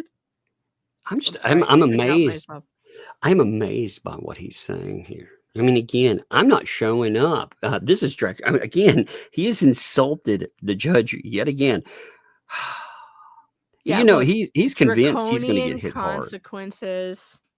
Hard. He's convinced he's going to get hit hard when that happens. Oh yeah, that's what it is. And you can he's accusing the judge of taking his freedom and safety, and also that the judge is being draconian. That's a great way to endear a judge to you, you dumbass. Indeed. Terrific idea. It's a bold move, Cotton. It's a great idea, actually. I 100% approve. I love this for him. I love this choice for him. These are choices he's making, and I love it for him. He could not have made a worse choice. He could not have made a worse decision than the one he has made today. I will tell you that this is a bold strategy. I enjoy it. Good job. I enjoy it. I enjoy it. I'm not saying I think it shouldn't have happened. This is exactly what should have happened. And my source who sent me the order we're going to read next, it was really funny because the subject line of it was, wow. My favorite subject line ever. It was just, wow. We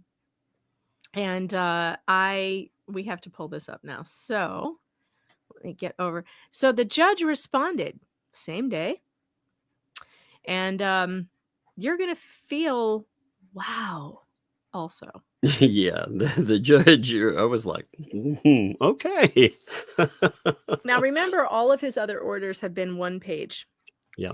This is a 3-page order. Judge is not fucking around today. Oh, you can tell this judge is pissed. You can feel it. I mean, he's already pissed. Yeah, so again, I have to watch my language. So my son, he's grounded because he was swearing at school. And I've told myself, I need to get better about my language. I need to come up with alternative words to swearing. Let's see. The judge is not farting around. No, I don't like that either. I don't like that. The judge, that's worse than fucking around. It's worse than fucking around. The judge is not, he's not putzing around. That could be. It's not as good though. But I have to get into a better habit of not swearing because it's really not fair if I'm grounding my kid for doing so. Thank you, dear. Welcome. I'm just like, I'm creating Why is alternate. this glass dirty? Weird. It didn't get clean. It's probably my lipstick. So It it's is fine. your lipstick. All right. I hand wash those because the dishwasher doesn't clean them. Thank you, dear. And, yeah. Love you. Love you. Flocking. Flocking is a great word. That's the judge is not flocking around here, folks. I like that. We'll stick to that. I was telling Hangry, let's come up with alternative words you can use that are not going to get you in trouble. The word that got him in trouble was technically not a swear word. He said frick. Oh, but he's not a, oh, come on, man. That's like fracking, man. That's a Farscape word. But he goes to but that's an alternative word. See, here's the problem though. Like when you say fart, you're creating an alternative profane word. So if you're going to take away the alternative profane words, unless yours is unless it's words that don't sound like the original word, you know. Well, but he goes to a Catholic school. Yeah. See, now that makes sense. You want something that sounds They do not easy, let him. They do not let him say. Then messing around. Like that needs to be like his language. So I told him. So we came out today with a few things he could say. One was Jiminy Cricket. He likes that one. He likes that one. He's been practicing Jiminy Cricket. And also, what did we come up with? Cheese puffs. Just tell him. I know the best word ever. It describes everything. Polyflop. There. Polyflop. Fiddlesticks. You know what? I tried fiddlesticks. My grandma says he didn't like fiddlesticks. He was like, no, that doesn't quite work. But he liked cheese puffs, and he liked Jiminy Cricket. Rosalind super chat. Not intercoursing around. Well, he says what the frick, you know, and like he shouldn't say what the anything because that'll get you in trouble in I say what the Catholic what school. a lot of times. Oh, like what that. the what? That might what be the what now? Yeah, that might be better. Like I'm trying to come up with, you know, bull spit. No, that rhymes too much. It's close. Bullshit. Yeah. You know, he'll get in trouble for that for sure. And some kid will tell on him and say he said the other word and how they'll say no, that won't work. You know, that someone heard him. Cheese and crackers is funny. Mucking might be too close to fucking. Poodles, that's funny. Poodles is cheese and rice, that's funny too. Yeah, so I'm coming up with alternative words for him, but he is grounded because he's done it like 4 times in a row and he just doesn't stop. And he has to stop, so he's grounded through the weekend. So I'm trying to come up with other words for me too, so he doesn't hear me doing it. And I try not to swear in front of my kids, but they're getting older now, you know. And you know, my father swore in front of us my entire childhood. I mean, some of the worst words ever. And I never said them when I was a kid. Never. I would not do that. Like I knew better. And I don't know why this kid doesn't know better than that. I've tried to tell him, like, you're not an adult. You cannot say these words. and it just doesn't Because matter. those if words, you- but you remember, I mean, those words also have an allure to them because they're, Off limits. yes, they're off limits. Exactly. But like the one time I remember, I will never forget this. My favorite show when I was little was Wild Wild World of Animals. Remember that? National Mhm. Geographic on PBS. Yeah. And it came on once a week. I don't remember the day now. I think it was on the weekend. And I would wait for that show every week. And I would be like ready at the television because my mom would only let me watch one show a day. And that would be the show that I was waiting for. And I will never forget, it got preempted for some stupid thing. And I sat down on the stair angry and I said, damn it. And I was probably only 4, maybe 5. And my dad heard me. I got my mouth washed out with soap. My mother brushed my teeth with soap for saying, damn it.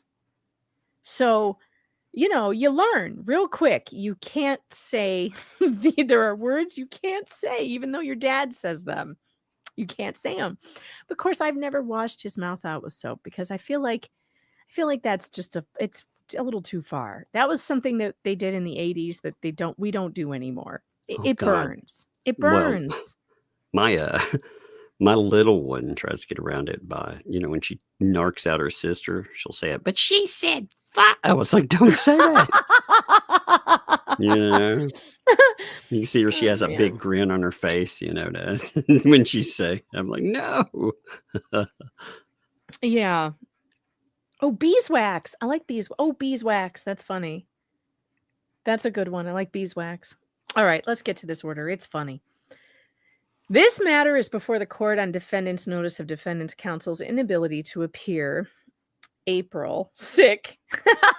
I noticed that too, that like he forgot to put April 3rd in there. And request to decide. It's really embarrassing though when the judge points out your grammatical errors. Yeah. And request to decide motion 96 and show cause based on 115, document 124. That document was filed today. To the extent defendant's counsel seeks leave not to attend the hearing that was scheduled nearly 3 weeks ago for tomorrow, April 3rd. Oh, you know what? Look how there's no cascade of colons here. What the world, man? What in the world? Look what's missing, folks. I tell you, it's a medical condition. Look what's missing. Where the heck is the cast? If it's so correct, why isn't it? It's been replaced by the most deformed heart I've ever seen. I know. I decided to make it heart after I started doing an oval, and that didn't quite work out. Oh, it's hilarious. But that's interesting. Gee, you would think that the judge would know those that formatting thing that Bruce thinks is so important. Why is there no slug poop here? Yeah, little track of slug tracks here. Slug poop. That was the chat. Who said that? It was funny. David Air Force vet. Thank you for that. That was funny. Slug, what have you been doing in those documents, sir? Nearly 3 weeks ago for tomorrow, April 3rd. The request is denied. He didn't even wait till the end. The request is denied. Denied. Sit down. Denied. Sit down. Similarly, I mean, straight up, he was like, "Hey, idiot," Idiot. Similarly, to the extent the filing requests a continuance or a stay of the hearing scheduled for tomorrow, the request is denied. Okay. The hearing will go forward tomorrow as scheduled. Oh, we have a footnote. God, I hope it's spicy. Yesterday, defendants filed a motion to vacate consent to magistrate. Defendant's current motion, Doc 124, makes reference to the possibility of a stay being issued by the district judge in response to Doc 123. The court would note that no stay has been issued by the district judge, and merely requesting a stay does not excuse non-compliance with an order. Oh, he's so pissed, man. It just keeps going. And then he quotes a case law that says, recognizing that the mere filing of a motion to stay does not excuse non-compliance with a court order. Oh, shiznizzle. How was that? That wasn't bad. I think he would get in trouble for that one, though. Yes, he would. Oh, I got one. Oh, ShamWow. ShamWow. that's a problem. That's a problem for you, Bruce. That's a problem. All right, you ready? It's your turn. Here we go. This is such a You gotta spicy channel- little nugget, isn't You got it? to channel your inner magistrate.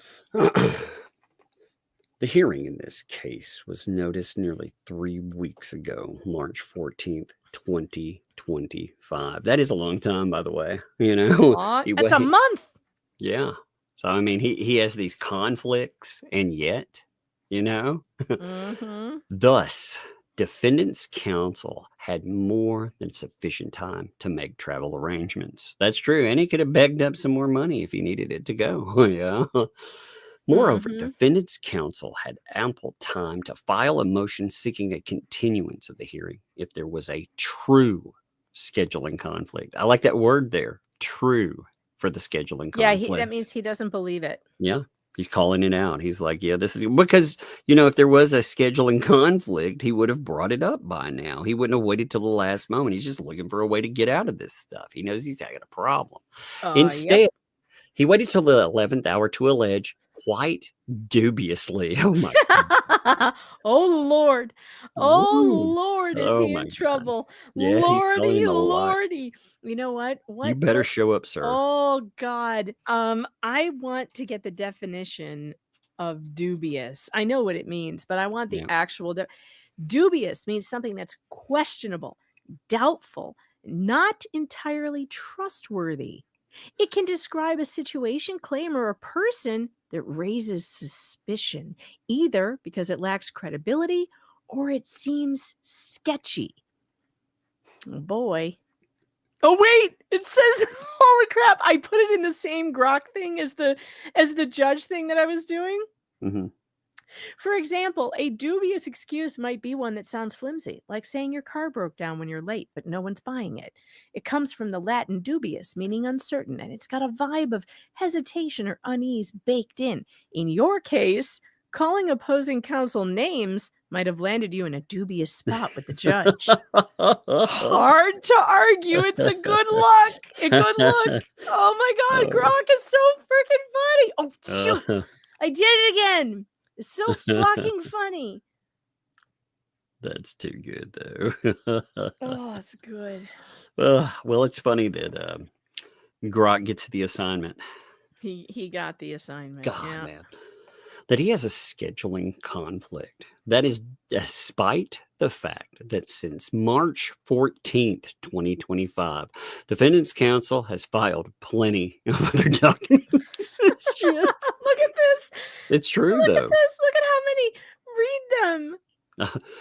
CDocs 100, 104, 105, 111, 112, 114, 115, 116, and 117. Oh my God. This is a burn, man. Dumbass. He is burning him. This judge, the judge snapped back, sir. Oh my God, it's so crazy. This is so crazy. Despite this fact, you filed plenty of other documents. You didn't bother, though, to file that one telling me that you have a calendar conflict. Gee, that's weird.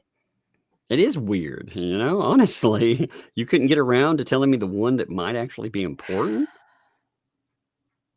I mean, I would question that too. Yeah, it's obvious. It's obvious that he's lying. Because defendant's counsel has complained about needing to travel to Florida for this hearing, the court would point out that defendant's counsel chose to handle a case pending in Florida. That is correct. This was your choice. Yeah. Well, not just that. He forced himself into this. He pushed himself into this case. It wasn't that people hunted him down. You know, he was hunting down the... One could say he's solicited. Huh, that might be an interesting way of putting that. Mm-hmm. Yes, there's been many questions about how that went on. And to see, again, case law here stating that because the parties chose to appear, quote, in this district, knowing that it was across the country, they, quote, should expect to appear in court as required. Bam, man, there's case law for everything, Brucey Bruce. Oh, that is correct. Yep. He should know better. He should know that. I mean, we're in federal court here. He should know if anybody's going to be able to throw case law at him, that's what's going to happen in federal court. If counsel did not want to incur the cost and spend the time to travel to Florida for court appearances, then he should not have entered an appearance in this case. Boom! Yep, that is the truth. Don't get brazen with me. Lawyers from across the country regularly appear before this court. Like, you're not the first, sir. And when the court sets a hearing, those lawyers get on a plane and attend the hearing. That is part of the deal when a lawyer decides to take on litigation in a far-flung jurisdiction. So again, your problem, not mine. This is a you problem. You signed up for this. You get your ass on a plane and get to Florida. Finally. Yep. And he should. I mean, he should know that. Again, this judge is pissed. I'm sorry. I didn't cut you off there. He should be. But he should be. This is outrageous. Finally, the court would be remiss if it did not address defendant's counsel's claim that he fears being arrested if he attends the hearing tomorrow. Absurd. This is how the judge addresses it. Yep. One word. Absurd. One word. Instead of or judges wept. I like judges wept. I think that would be the all right. Let's put it in here. Let's put it in here. Judges wept. But absurd is also pretty funny. Another, we could also ridiculous would have fit here. We would accept all three, any of those three. For the reasons above, defendant's notice of defendant's counsel's inability to appear April sick and request to decide motion 96. And I love how he did that. He burned him twice. Yeah, he burned him twice here. April sick. He burned him twice. Is denied. Denied. Sit down. So ordered. The 2nd day of April, 2025. This judge ain't messing around, though. That's what Bruce needs to understand about all of this. I mean, wow. I am. This case just keeps getting crazier and crazier. When will this end? Well, maybe tomorrow. maybe tomorrow. I mean, again, he doesn't show up. Who knows what'll happen? You could be talking about anything, default judgments. I mean, anything can happen. True. Anything could happen. I did hear, and now I'm not quite sure about this, but someone left a message on my YouTube that might be right. It sounded like it could be right, that a default judgment may not be able to be done now because they haven't finished discovery and the judge hasn't seen all the evidence. I don't know if that's the case or not. I do think, though, that with the things he's done by refusing to turn over discovery by deadlines and like this awful behavior, I think he might be treading that line. Although I think it's more likely that he will lose his pro hoc vice status and get booted off this case, leaving the clients to have to find a new lawyer. I think that's more likely than a default judgment, although I don't think it's off the table. But I could be wrong. I mean, regardless, like, why do you put yourself into this situation, Bruce? Honestly. I don't know. And here's the thing. Jeremy and Randy are on their way to Pensacola. They're going to be there because, Randy Shockett has been ordered to a show cause hearing also. And he is going to be there because that's what you do. And I'm betting that he's going to be contrite about whatever it is that bothered the judge and explain in whatever way he can why he thinks that he's not in, which is what you do in this situation. You throw yourself on the mercy of the court and you apologize. And if Bruce doesn't show up, it's only going to make Randy look better. And it's only going to make the judge more angry at Bruce than anybody else. And this strategy of his is absolutely terrible. It's and insane. I hate that I'm telling him this. I don't know. Well, I'm at this point, I don't care to tell him that because, again, him off the case or on the case, it doesn't hurt either way. Honestly, he's a terrible lawyer. So, True. him Oh. staying on the case, I think he's been damaging for his clientele, and they're already damaging. And Jeremy and Randy Shockett are already there. They are waiting for Larry and Chandler, who I was on the phone with before I got on this stream. They were traveling, and they were almost there. They were almost there. So, look, it is unfortunate that we're at this point. I've never seen an order like this before. I've never seen a lawyer behave like this before, and I've never seen a judge this mad. Oh, good news. Okay, so about what's going to happen tomorrow. Larry and Chandler are going to be in the hearing. Larry is probably going to go live from the outside the courthouse after the hearing. So you guys want to make sure What that time you're is the hearing at again? 1 o'clock. Eastern Standard Time. No, Central. Pensacola is Central Time. 1 o'clock Central. So that is 2 o'clock my time. Yeah. Yeah. I may do a freaking video in the morning. I may drop one about 10. I'm not sure yet, but all right. Well, Larry is going to go live at after the hearing, whenever that is. He's going to go live on his channel. Make sure that you are subscribed to DUI Guy Plus. Buckle up, it's the law. And make sure you're subscribed and you have your notifications turned on. Then at 8 p.m., Tug and I will be on his channel, and Larry and Chandler will be joining us to give you a play-by-play of their experience in court. I will also ask Jeremy. Jeremy, you're in the chat. If you are not busy with whatnot or whatever, you are also, of course, invited to give us your thoughts on that, on what happened in the hearing. I have just not had a chance to get in touch with him today to ask, but since he's listening, Jeremy, if you want to come on, you're of course invited. Yes, but that's going to be exciting. I cannot wait. I cannot wait for that. All right, I'm going to hit super chats. Do you want to stick around for a while, or do you have to go? I'll stick for a minute, for sure. All right, let's get to it. Fallen Hero 4567 gifted a Megan Fox membership. Welcome to the Fox Den. I would play the noise, but I have a headache. There we go. I did it. There we go. It's been getting worse all day, so that noise is only going to make it even worse. I'd read your super chats for you, but you'd be here for 4 hours. Oh, Red Gardner, member for 7 months. I can't believe today of all days I hit this achievement. BBB got denied yet again. I have never seen a lawyer act like this. I know. Never. Not even David Gingras has gone this far. Sue Scat, thanks for the 5. Funniest of all, BBB, too busy with family work, taking care of wife, but got caught trolling Just Jay's stream and was gifted a membership. Yes, that did happen today.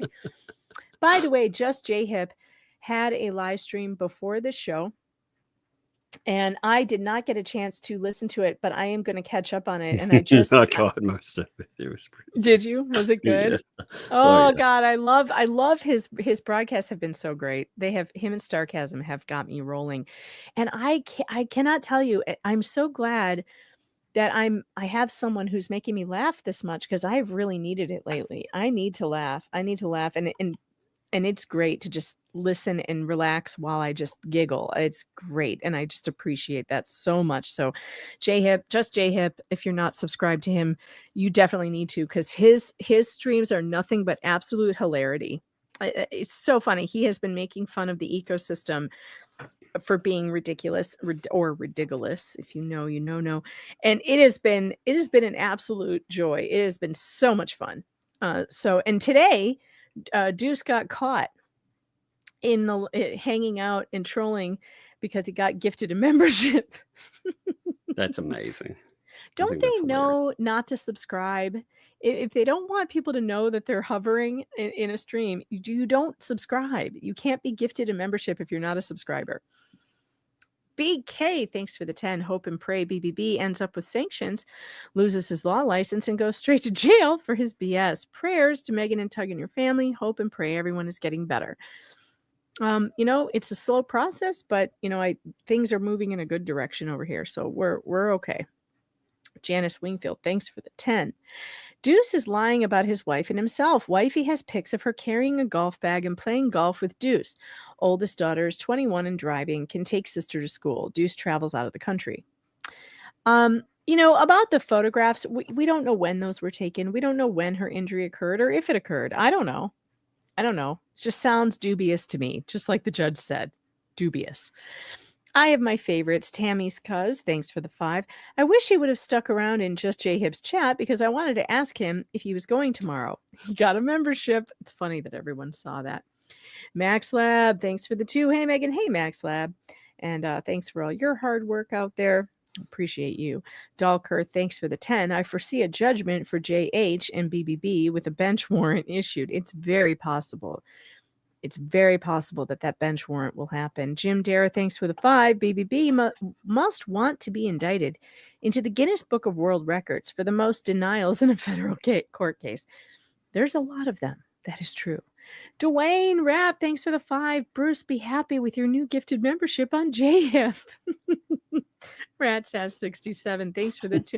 Yeah, Bruce, you may get sanctioned, but on the bright side, you did get a gifted membership to Just JF. Everything evens out.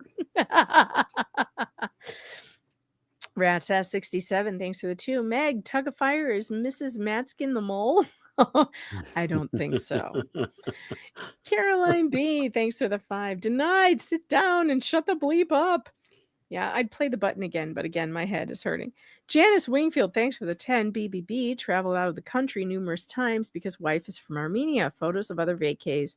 Driving in Boston, to and from court, driving to concerts with wife, driving to go dancing, etc. Right. We think that his excuses are bad. Allie S, thanks for the 5. Bad bubbles. What you gonna do?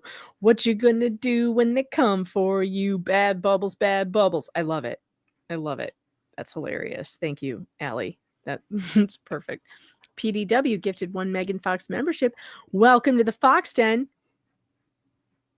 You missed your cue.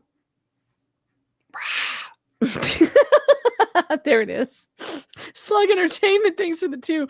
Breaking news, Megan's 80th birthday is tomorrow. You know what, Slug? I am feeling sensitive about my birthday approaching. I would appreciate it if you would not add 30 years to my age. Thank you very much. Brenda Levesque Simple became a YouTube member. Welcome to the Fox Den, Brenda.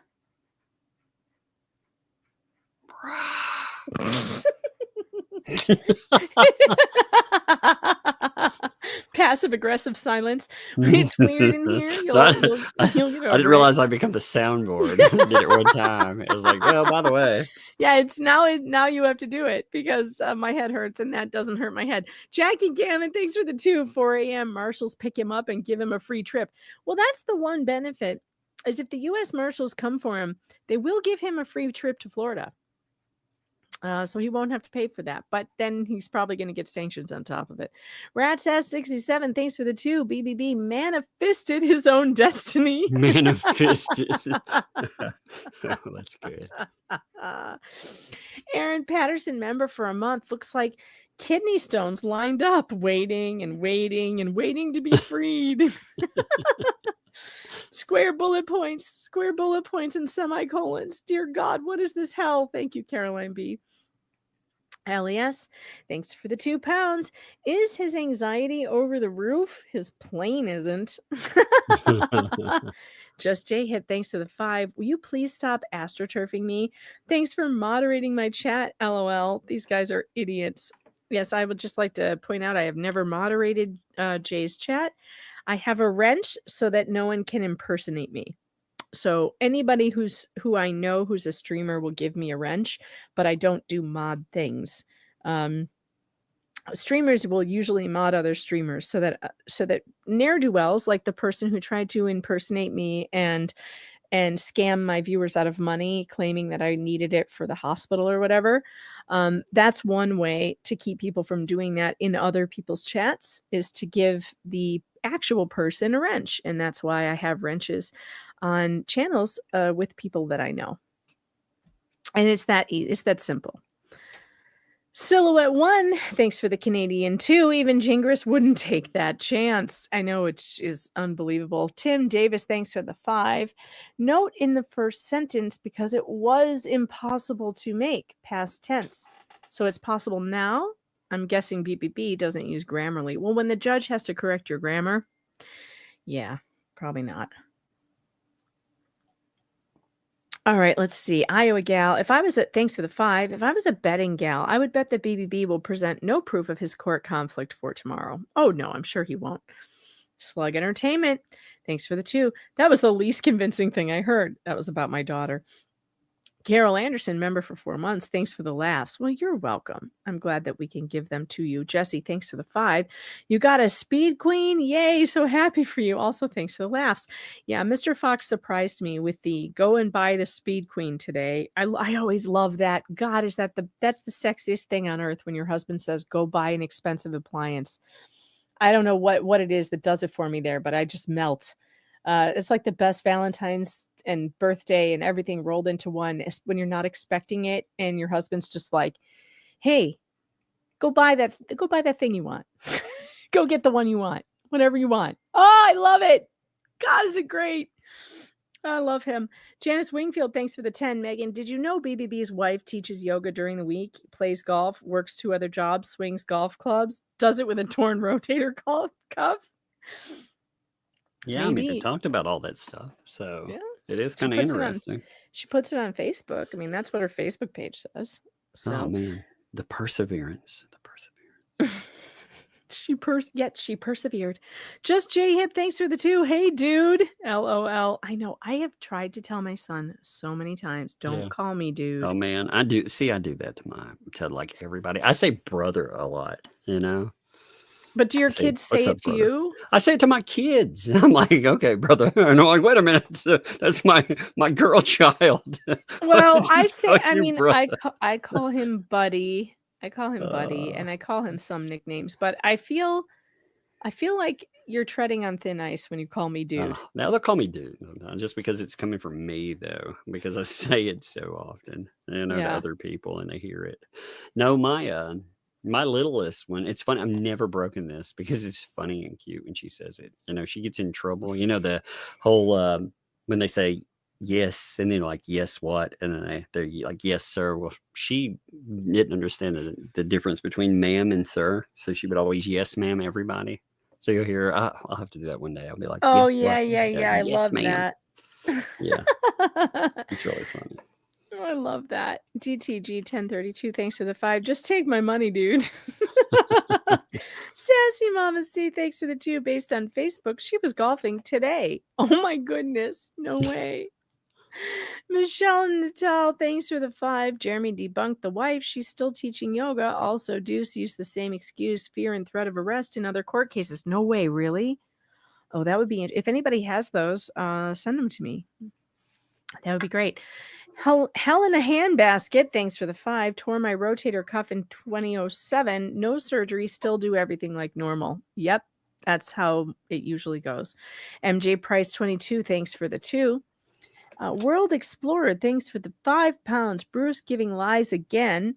Is all his cases done by Zoom? I think not. The judge should issue a bench warrant for his arrest and hold him in contempt. Well, that's the direction he's headed. Allie, thanks for the Aussie $2.99. The kids are 21 and 15 now. 21-year-old can drive the 15-year-old. Well, listen, we just recently had a family emergency. You guys know that Ferry was hospitalized for 6 days in the hospital. And my husband was on his own with the kids. And we have multiple children, some including our exchange student who needs to be picked up from her practice and everything else. And so it usually takes 2 of us, to shuffle them around. And because I was unavailable, my 19-year-old had to take over some of my driving responsibilities. And she did. In fact, when my husband had to go out of town, and I was still in the hospital, my 19-year-old had to get the children off to school in the morning. And she did an incredible job. And I'm very proud of her and happy that she's here to help me. But I mean, your adult children can certainly help out in situations like this. So if that's the case, and he does have a 21-year-old, Yeah, you would think that, you're going to have to fill in for dad for a couple days. And that's just, you guys make it work. So I don't know why he's different than everybody else, but when people have emergencies, you make it work. You do what you got to do. Becky Fearrec became a YouTube member. Welcome to the Fox Den, Becky. And if you want to keep making him do this, just keep gifting the memberships. I like the passive aggressive slowness on that. I know. Taz became a YouTube member. Welcome to the Fox Den, Taz.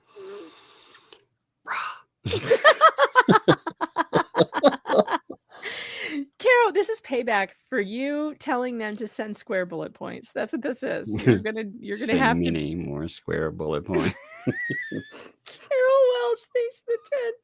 I had a replacement and I was attacked the next day. So now I need a new one, but I'm 64. My shoulder was tore out by a tractor trailer. Oh my Lord. BBB wife is young. Carol, I'm so sorry that happened to you. That's terrible. Emma Washington, thanks for the Aussie 5. Didn't he already travel down there once before? Why wasn't that an issue for the child? Yes, he did. And he claims in his footnote that it was an issue for them, but he did it anyway. So I don't know why he's complaining. I have my favorites, Tammy's cuz. Thanks for the 2. The stepkids are 21 and 15. Yep. Thank you for that. Debbie Marie, thanks for the 10. And he should not have aggravated the judge with all the nasty filings, which would have prevented this trip. He just doesn't want to go. That is how it seems. He's trying to shirk consequences. We all know it. Mm-hmm. Angela Klein, thanks for the 2. This shows you that he thought Jeremy would settle. Now, this has been my theory from the beginning. I know we've talked about this before, Tug, that he got into this thinking there was going to be a quick payday. Is that your read of this situation? Yeah, as well? that's how I feel. Mm-hmm. Yeah. That's why you have so many of these weird little lawsuits fired off, and they fire them in every direction, hoping that they could intimidate someone. Yeah, they want somebody to settle. And like Larry said, if he had agreed to that settlement, which was basically you give up nothing and we drop it, that would have been a big mistake, because then when you sign a settlement, usually you sign an agreement not to talk about the settlement, right? Mm-hmm. And so then Bruce could use that settlement to show a judge this case has merit, because look, one of the defendants settled. That it's a nasty game, but that's the game that he's playing. John Baker, thanks for the 2. My bull dropped a deuce. Oh no. Ellie Fant, thanks for the 5. GTFO here. A 21-year-old and a 15-year-old will be more traumatized by BBB in prison than him going on a work trip. Yes. Geez, This is a really good point, okay? If you think your children are traumatized because you're on a work trip, how traumatized do you think they'll be when the marshal comes to your door and puts you in handcuffs? Because that is what will happen. They won't not handcuff you because you're a lawyer. They will cuff you in front of your children. And this is your fault. You're daring this judge to put you in jail. This is terrible. Ellie, you're so right. Only one of them is a minor. Redonky. This is really terrible. If you really cared about your kids and traumatizing them, you would not put yourself in a situation where a federal judge might send federal marshals to the door of your home where your children reside. Shame on you, Bruce. Shame. Shame, shame, shame. So unfortunate. Green Veggie Beast, thanks for the 10. Oh, that lawyer is screwed. 2, is Russell Meeks even able to sit on the city council considering the ethics hearing next week? Yes, he is. What did he take, a Viagra? Is he now too big to get on a plane? That's not his excuse, so we're not sure, but if you still have problems after 4 hours, see a doctor.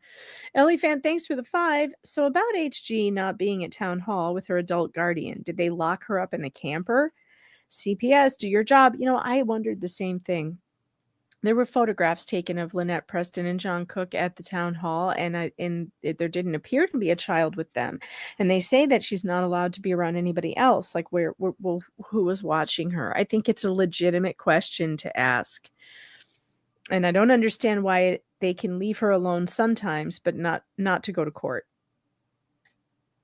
Puzzled Puzzler, thanks for the 5. I need you to cancel the stream tonight. My dog ate my router and I'm unable to watch. Bad doggy, not my fault. My wife covered it with Nutella. What a strange thing to do. But yeah, I'm sorry. I couldn't. Happens all the time. Yeah, I get it. Yeah. Motion denied, though. I couldn't cancel the stream. Paula Broadworth, thanks for the 2. Maybe BBB has histrionic disorder. It's funny. You're the second person today to use the word histrionic to describe Bruce and his actions. That's interesting. Janice Wingfield, thanks for the 10. Sarah Boone writes better motions in court documents than Deuce Foreskin ambulance chaser does, stolen from another YouTuber. That's funny. Amanda Morelli, thanks for the 5. If by some miracle BBB gets on a flight late tonight, we may want to buy a one-way ticket after all the crap he just pulled with these motions. True. Yeah, he probably shouldn't buy a return trip just in case. Or if he buys a return trip, it should be one that he can change without a fee. Shelley Hall, thanks for the 5. Did y'all see that Jeremy has a witness that has come forward that actually seen Lynette and Crook put the signs out? No, I did not. Oh, my Lord. When did that happen? I don't know. I didn't hear that. There was talk about it, apparently, but I haven't really looked into it yet. We'll have to confirm that because I didn't see it, so I like to confirm it. What the hell did my iPhone went to light mode without my permission, with no by your leave or anything, and I don't like it. I like dark mode, and I don't know how to turn it back. Can someone in the chat rescue me to make it go to dark mode again? Because it's making my headache worse. I've been fighting this urge all this live stream to be like, hey Siri to your phone. Were you messing with it earlier? I've been fighting her. Maybe it like got mad at me and just decided to. Yeah, I thought about doing it. I mean, let's see if it could change your phone or do anything to it. To say. It decided to move to like change to light mode, and it's making my eyes hurt just to look at it. I know. Stop it. All right.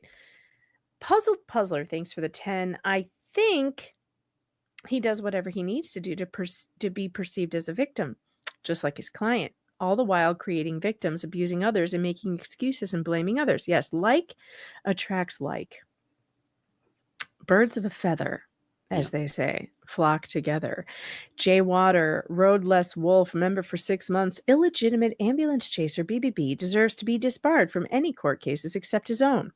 Books should be thrown by judge. Hashtag best lawyer for Jeremy.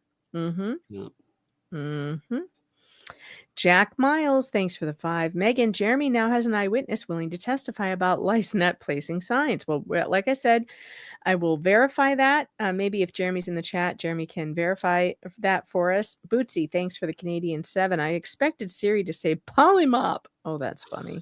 That would be funny if Siri turned on you and started saying that. You're like, hey Siri, would you do this? And Siri just starts screaming polymop. So funny. Well, now Siri does this weird thing where I say, hey Siri, and it goes, huh? Like, what? Why are you saying huh? Like, what? That's so weird. Puzzled Puzzler, thanks for the 20. Non-victims of these a-hole people look for explanations for their behavior because those people looking in have true empathy and want to believe that these people can't be that self-centered and emotionally flawed. I agree with this. That's why, why Larry is trying to find some explanation to find goodness in this person. Yeah. But sometimes people are dark. Sometimes people are serial killers, or serial abusers, and there's no explaining them, and there's no excuse for it. Sorry, I cut you off. You said I understand why. No, I understand why Larry, wants to find some rationalization. We look at that in all kinds of cases. We look for some way to rationalize terrible behavior, but sometimes it's just because someone is a terrible human being. Exactly. Exactly. And, he proved that today by saying those awful things about Larry that are untrue. And by the way, one of the comments Larry left on his YouTube post was, "This man is begging me to sue him." And I believe that Larry is seriously considering suing him. Well, he came after, he came after Larry. He wanted to ruin his life. So he had no qualm about, trying to jack him up. Yep, he didn't. Green Veggie Beast, thanks for the 5. For surprise, find a recording of Gomer Pyle saying surprise. Hey, Skipper of Veteran Nation, thanks for the 10, says, I made it. Well, we're glad that you're here. Lily Smith, member for 14 months. I have numerous tears and can't have surgery until September. I don't need much help at all. Also, his kids are adults. Well, at least one of them is. Marilyn Buck became a YouTube member. Welcome to the Fox Den, Marilyn.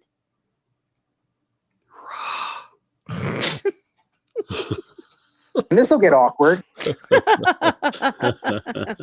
Amanda Morelli, the only thing missing from this case is a sob sit. I starred this. But we had one. We had one. And I was laughing so hard because you're right. That's the only thing that would make this case better is if one of them turned into a soft sit and was like signing their stuff in blood with bloody fingerprints and stuff. God, that would be fantastic. Taz, thanks for the 2. Love and hugs, Megan and Tug. Well, love and hugs back to you. Frankie 3131 gifted 5 Megan Fox memberships. Welcome to the Fox Den, all of you.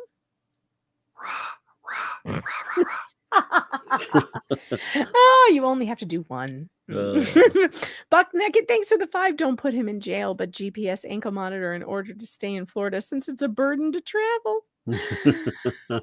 Slug Entertainment, thanks for the 2. You need to swear more. Well, I feel like I need to swear more, but that's not the best example to my kid. Not that he's listening to the show. He's not allowed on YouTube right now, especially, but he's also not allowed to listen to the show because this show is not for children. Not even mine. Well, and the older ones can listen. They're allowed. Then again, they are also allowed to swear, but not really around their parents. They really don't. I'm sure they swear with their friends. Although Fairy doesn't. She's funny. When she had the muscle spasms in her hands, the one thing that we could laugh about when it was happening was that her right hand became frozen with her middle finger extended. Oh, no. And the left hand was doing something else, but the right hand was curled into a flip-off signal. And it was so funny because I actually took a video of this to show the doctor. And as this was happening, she was like, oh my God, what is happening? And I was just singing to my favorite song. And now my hands are involuntarily flipping people off. And then she goes, and I don't even swear, which is true. She doesn't. And it was a light moment in a moment of, absolute terror also. Leave it to her to make a joke while she's suffering a medical emergency.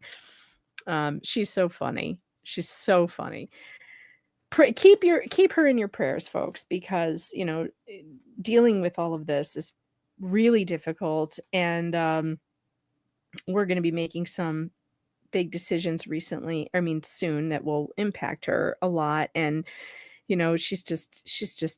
she's having trouble. I mean, who wouldn't, it's just a lot for a kid. So keep her in your prayers. And as we try and figure out what's going on, because lots of stuff has to change for the short term, hopefully not long term. But we're trying. We're working on it. Wildcat 88 became a YouTube member. Welcome to the Fox Den. It's weird in here, and Tug will roar for you, which is great. See me roar. See me roar. Rosalind Duke, thanks for the 5. The judge is not intercoursing around. No, he's not. Rogue Mama, thanks for the 2. Oh, shiitake mushroom. I bet he'd get in trouble for that too. Probably. That is good though. Oh, that's a good one. Lisa Carper, thanks to the 5. God bless a milk cow. My rule was always don't use words anywhere that cause me to have a meeting. Yeah. Luckily, the principal is a friend of mine, and she called today and we have a good talk. And I told her, I said, come down on him hard. I'm tired of this. You tell him he's going to be in lunch detention until it stops. I'm not kidding. I'm not kidding around. Like you need to learn there's an appropriate place to use words and an inappropriate place to use words. And school is always the wrong place. Like, period. You need to learn to control your mouth. So whatever it takes, do it. She was like, okay. So he's in for a rough week at school, but oh well. Chance, that's my version of washing his mouth out with soap. Lunch detention. Chance NP, Jody Chaw, thanks for the 2. Need to watch some Leave It to Beaver to get some. Oh yeah. Oh, I did. I taught him G. Willikers. G. Willikers is a good one. I mean, who could get mad at a kid for saying G. Willikers, right? That's a good one. Yeah, I mean, that one works. I haven't heard that in forever. Right? I know. Rhea Norman, thanks for the 2 pounds. Oh, my giddy aunt. That's a favorite. Leah the Lizard, thanks for the 5. Sorry, Judge. He can't attend. His nose fell down. It didn't fall down. You know, my mother used to get mad at me for saying geez. She said that was short for Jesus. And I didn't understand that at the time. I was like, no, it isn't. It's just like gee whiz, geez. It's short for gee whiz. How dare you? It's gee whizzes. Wait. Gee whizzes. We also weren't allowed to say holy anything, like holy buckets or holy shnikes. Nothing. Holy was off limits in my house too. We weren't allowed to say that. Rickles 64, bingo. Thanks for being a member for 3 months. Debbie Marie, thanks for the 10. My son got in trouble too, and I pulled a George Carlin on him. Told him wasn't to use these words until 18. Oh no. He turned 18, came in the door, let go a string of cusses, and then blew me a kiss. Really? You did the whole George Carlin? You told him all the words? What is it? Shit, motherfucker. I can't. That's as far as I can go. Except for the, I know the C words in there. That is a great, that's a great bit, by the way. Wishful When, member for 7 months. Try Shuzzbuzz, flippin' for Pete's sake. Yeah, they'd probably get mad at him for flippin'. I don't think they're allowed to use any words that start with F. For Pete's sake, he could get away with. Works for me. LOL. Love what you and Tug do. Keep up the good work. Thank you. I appreciate that. Yvonne Chavez. Thanks for the 2. Put it on the shelf. Or son of a Greyhound bus driver. Son of a Greyhound bus driver. I think he would get in trouble for any son of a. Like, that's probably not going to work either. But put it on the shelf is kind of funny. DTG 1032, thanks for the 5. Swear jar funds, half for Megan, half for Hangry. It's a hard habit to break. Yeah, it is. I was thinking about that, a swear jar. But you know what? We don't have any cash in this house. Like, we're totally cashless, except for some loose change. Venmo fund it. Venmo it. Yeah. Oh, my Lord. Venmo money over. I would go broke. You know, it might be a good idea, though, to like go to the bank and get some dollar bills and do a swear jar. And when we have enough to order out or something, like, you know, order Chinese or something. Although won't that encourage the swearing? Yeah, if you make a reward out of it, actually, right. you could keep what you do is you keep a scorecard on it, and whoever, you know, rates like at a certain level below the other person, maybe they get the money, you know? Oh my God, Fairy would win every single time because she never swears. Well, maybe give her a default something as well, you know, that way. Right. Yeah, you know, I mean, you don't want to reward the child that's had problem over a child that's not had a problem, but you do want to encourage. True. I mean, you can incentivize it. Yeah, I have to think about that. It is a hard habit to break, though. Oh, man. Hey, I got to go. The kid, I can hear them. Okay. All right. See what they're doing. Thanks for hanging out. All right. Bye-bye, Tug. Spin Dr. D, thanks for the 5. My great grandma wouldn't say root beer because of beer in the name, but said hot sarsaparilla as a cuss word. I love that. Hot sarsaparilla. I'm going to teach him that. That's funny. Ellie Fan, thanks for the 2. I kind of have a crush on Judge Cactus now. It was a good filing, a really good filing. Hold on. I have to text my daughter.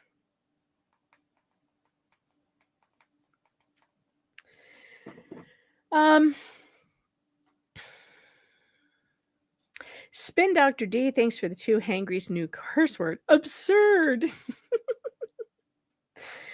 ADHD 2 Dukes. Lady Badger, thanks for the 2. How about go magistrate yourself? Sandra Fitch, member for a month. Holy Baby Dragons is my go-to in work chats. Oh, that's funny. I love that. Hold on. I'm still texting my kid.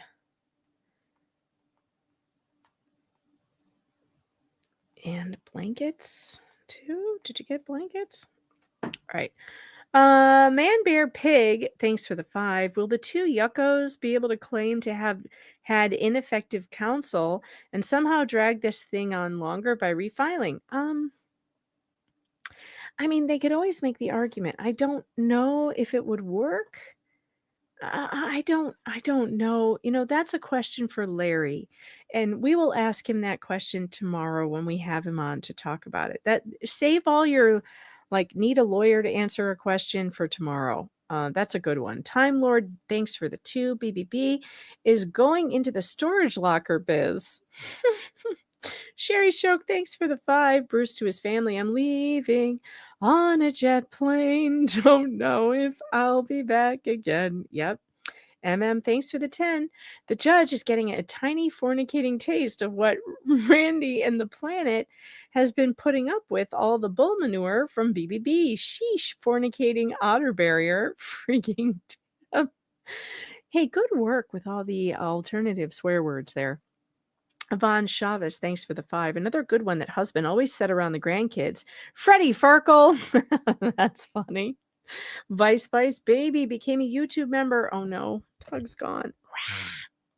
I just can't with my head. Thank you for becoming a member, Connor. We love you. Ron Barnard, thanks for the 2. Will the judge drop a deuce tomorrow?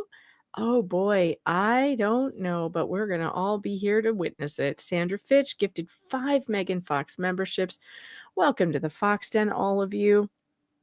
Darlene Mann, thanks for the Canadian 5. I wonder how BBB is going to handle it when he has to answer to the second lawsuit. Yeah, I don't know. He got his 30-day extension to get a lawyer. I have a feeling he won't get a lawyer. And he will go pro se, but the judge is going to be like, wait, I gave you 30 days to get one, so why didn't you do it? And that would be a reasonable question. Razilla's Realm, thanks for the 5. Has Beelzebub's been denied more times by judges or women? Yeah, I don't know the answer to that. Taz67 Invader, thanks for the 5. To help with Fairy's expenses, prayers for her, and a diagnosis that answers the important questions for her. Prayers and hugs. I appreciate that. Thank you so much. Barnyard Sally, 547, thanks for the 5. I enjoyed the expert you sent us to last night. Oh, well, I'm glad. The expert's a good dude. And so is his wife, the White Rabbit. We enjoy her very much, especially when she hits him with a stick when I ask her to, when he's behaving badly. That's funny. I hope someone clipped that, because the first time that happened was one of the funniest moments on YouTube ever. And that should be a short. I think someone did clip it. Probably Rosalind. Flux, member for 7 months. It's weird in here. In Tug Whisper. Janice Wingfield, thanks for the 10. Megan, the photo was taken last week. She made it her cover photo on Facebook. Well, maybe. Navy Vet for the Broken, thanks for the 10. Here's hoping U.S. Marshals get to pay a visit to Bubbles for a free one-way trip to Pensacola. Yeah, here's hoping. Taz67 Invader gifted 1 Megan Fox membership. Thank you so much. And another one, that's 2. Welcome to the Fox Den. Shelly Lelly, thanks for the 5. Here's a late entry for Hangry. Holy buckets. Yeah, that's not bad. How about Charlie Buckets? Charlie Buckets would probably be better, because I don't think he can say holy in a Catholic school. Unless you're saying, Hail Holy Queen. Thanks for the 5. Never would have guessed you're going to be 50. Well, not yet. I'm going to be 49 this year. I have 1 more year to go. You definitely don't look it. You're so otter barrier gorgeous. Well, thank you so much. I appreciate that. But my neck is really starting to show my age. And I'm really considering getting that tucked up, because my God, It's awful. The one thing I don't recommend are all those fillers and things. That is something I would never do. The Botox and the fillers. If that's something you want to do, it's your body. But for me, I think at some point I may want an old-fashioned facelift, like just a little, just to get rid of the neck thing. The neck thing drives me crazy. Of all the things, like not even the baby belly bothers me as much as the neck does. Because, I carried babies in there. I have an excuse to have a little bit of a belly, Like I carried 3 babies. So that's not a big deal. But the neck, I didn't carry any babies in my neck. Why is it so stretched out? I had no mouth babies. Laura Owens has experience with that, but I don't. So I don't know why I have this stretched out neck thing going on, and I would like it to stop. But I appreciate you, MM, for the compliment. It's very nice of you. Edmund Brown, thanks for the $2.99 super sticker. I appreciate you, MM. Thanks for the 5. Digging the Temu version of Welcome to the Fox Den. Joyce Burnt, thanks for the 2. Lies are not a get out of jail card, BBB. No, they're not. Wender Bender, Wendy Bono, thanks for the 2. LP probably had HG locked up in the car. God, I hope not. I really hope not. Terry McLean, thanks for the 5. I thought BBB was looking to get out of the trial, but this is nuts. Uncle Nene, thanks for the 10. BBB went scuba diving today, so is unable to fly for a couple days. He will need a continuation or be able to attend by Zoom. That's my excuse, and I'm sticking to it. Shelley Hall, thanks for the 2. Jeremy said it in his video today. I will have to look. I hope it wasn't a members only, because I'm not a member. Thomas Williams, thanks for the 5. Is Peyronie's of the proboscis a medically plausible reason not to get on a plane? I don't know. But it's too late for him to argue it now. Angel Parent Perez, thanks for the 10. Jeremy said in his YouTube today that one of the residents came forward about the signs being placed right under a streetlight. That's amazing. Jesse, thanks for the 2. Settings, display, and brightness, dark mode. Oh my God. Jesse, you are amazing. Hold on. I'm going to try it right now because my phone's really bothering my head. Settings. Display. Oh my God, my eyes are burning. They're burning. I can't look at this. Display. Why don't I see display? I don't see display under settings. This is on an iPhone? Are you sure? Oh, wait. Okay, I was in the wrong thing. Display and brightness. And dark mode. There it is. Oh my God. Jenny or Jesse, you have become my favorite chatter, even though I got your name wrong. Jesse wins. You win tonight. Dan Davis, thanks for the 10. As Shine at Megan Fox, go to settings, display, and appearance. Well, Dan, you too. Also, if I had gotten to you first, you would have been my favorite. Rhea Norman, thanks for the 5. On JH's latest video, he has a sign from the election written by LMNOP using the same board as the defamatory signs, and the writing is the same, and the pens. Really? All right, I got to watch that latest video. I'm going to do that as soon as we're done here. David Meadows, thanks for the 2. Ohio Lawyer has been doing shorts with MLS. Mole? Well, to be fair, Sean and MLS they've streamed together for years. I think years. I mean, he's someone, they know each other and they've streamed together before. So that would not signal anything to me, really, because they've known each other for a while. Jay Water, Roadless Wolf, thanks for the 2. Tug, where's my 6-month Fox hiss? You only get it for new memberships, not for, although, we'll have to come up with something else for the 6 months to a year. Snowflower, thanks for the 2. Hey, Siri, turn to dark mode. Oh, does that work? Huh. Well, it didn't hear me for whatever reason, but I wonder if it did. I wonder if that could work. Green Veggie Beast, thanks for the 5. To train your son, have you tried a 2x4 and a dog shock collar? No, that's terrible, Green Veggie Beast. Of course I haven't. Kids are fun. Yeah, they are fun. Vice Baby, thanks for the 10 for Fairy. Aw, Connor, thank you. Becky Jones has become a YouTube member. Welcome to the Fox Den. I'm Sorry, I'm getting very lazy. Edmund Brown, thanks for the 2. Have him try Bruce. Have who try Bruce? Oh, for a swear word. King Bob, thanks for the 2. Holy moly. Yeah, we used to use that one. Dan Davis, thanks for the 5. Deuce can't fly to Florida because they can't shut the plane's door while he's sitting anywhere near on the plane. Does he need to check his nose in baggage? Janice Wingfield, thanks for the 10. Hangry can say oi with the poodles already. I'm a Gilmore Girls fan. So are my girls. David E. Jones, thanks for the 5. I used Smeg, which is Craig Charles's quote from the Red Dwarf series.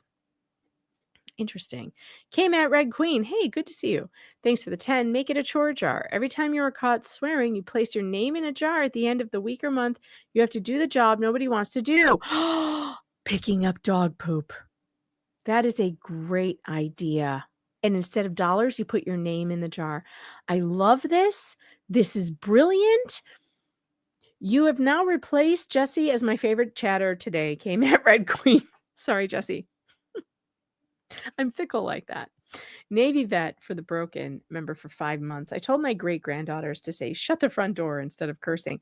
You know, I think that they would get him in trouble for that too, because it's become a euphemism for shut the F up. So I probably wouldn't encourage him to try that one. I don't want to try the principal's patience too badly. Paula Broadworth, thanks for the 2. Judge Venus Flytrap, no longer just a potted plant. That is correct. Slug Entertainment, thanks for the 2. The last of my spam money. Mouth babies? Weird. Oh, well, Slug, you weren't around for the Laura Owens case. It was Jeff, I believe, who coined the term mouth babies. Of course he did. Of course he did. And God, I'll never be as funny as I was with Jeff. Because he was funnier than everybody. But yeah, she claimed that she got pregnant with twins. And the only activity that was testified to happening was oral arguments, shall we say? And Jeff called them mouth babies. Yeah, it was funny. Creative expression. And by the way, she faked it all. So she wasn't pregnant. Obviously. Creative Expressions by Dion, member for a month, Deuce's wife's Facebook post. Yes, I heard about that. Thank you. Holly Dunn, thanks for the $5. Appreciate you. Lisa Ann, thanks for the Canadian $2.79. Asking Siri to turn to dark mode works. No, Siri, stop.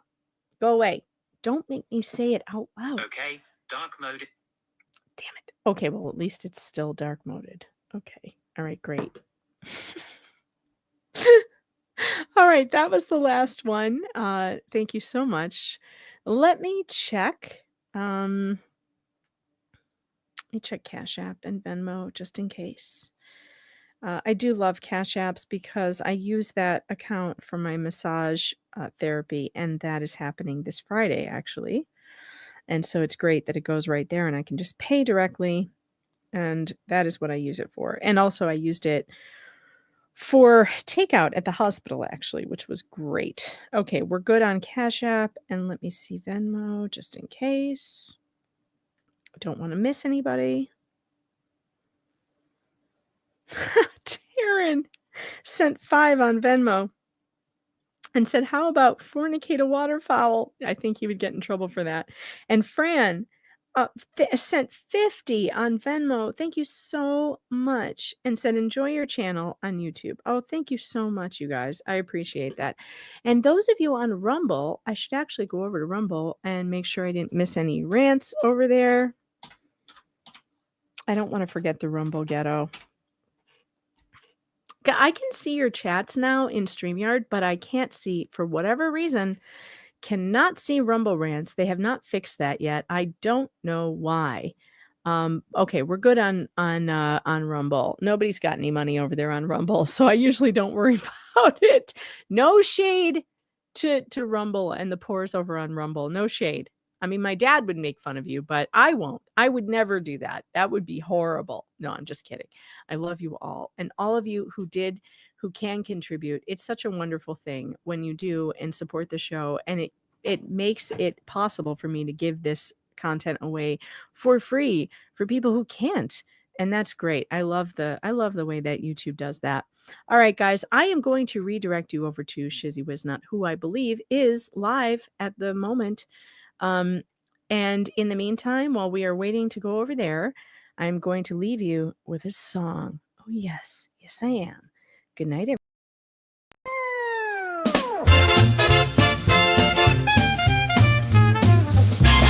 In the courtroom dance we sway, lawyer filing nonsense day by day.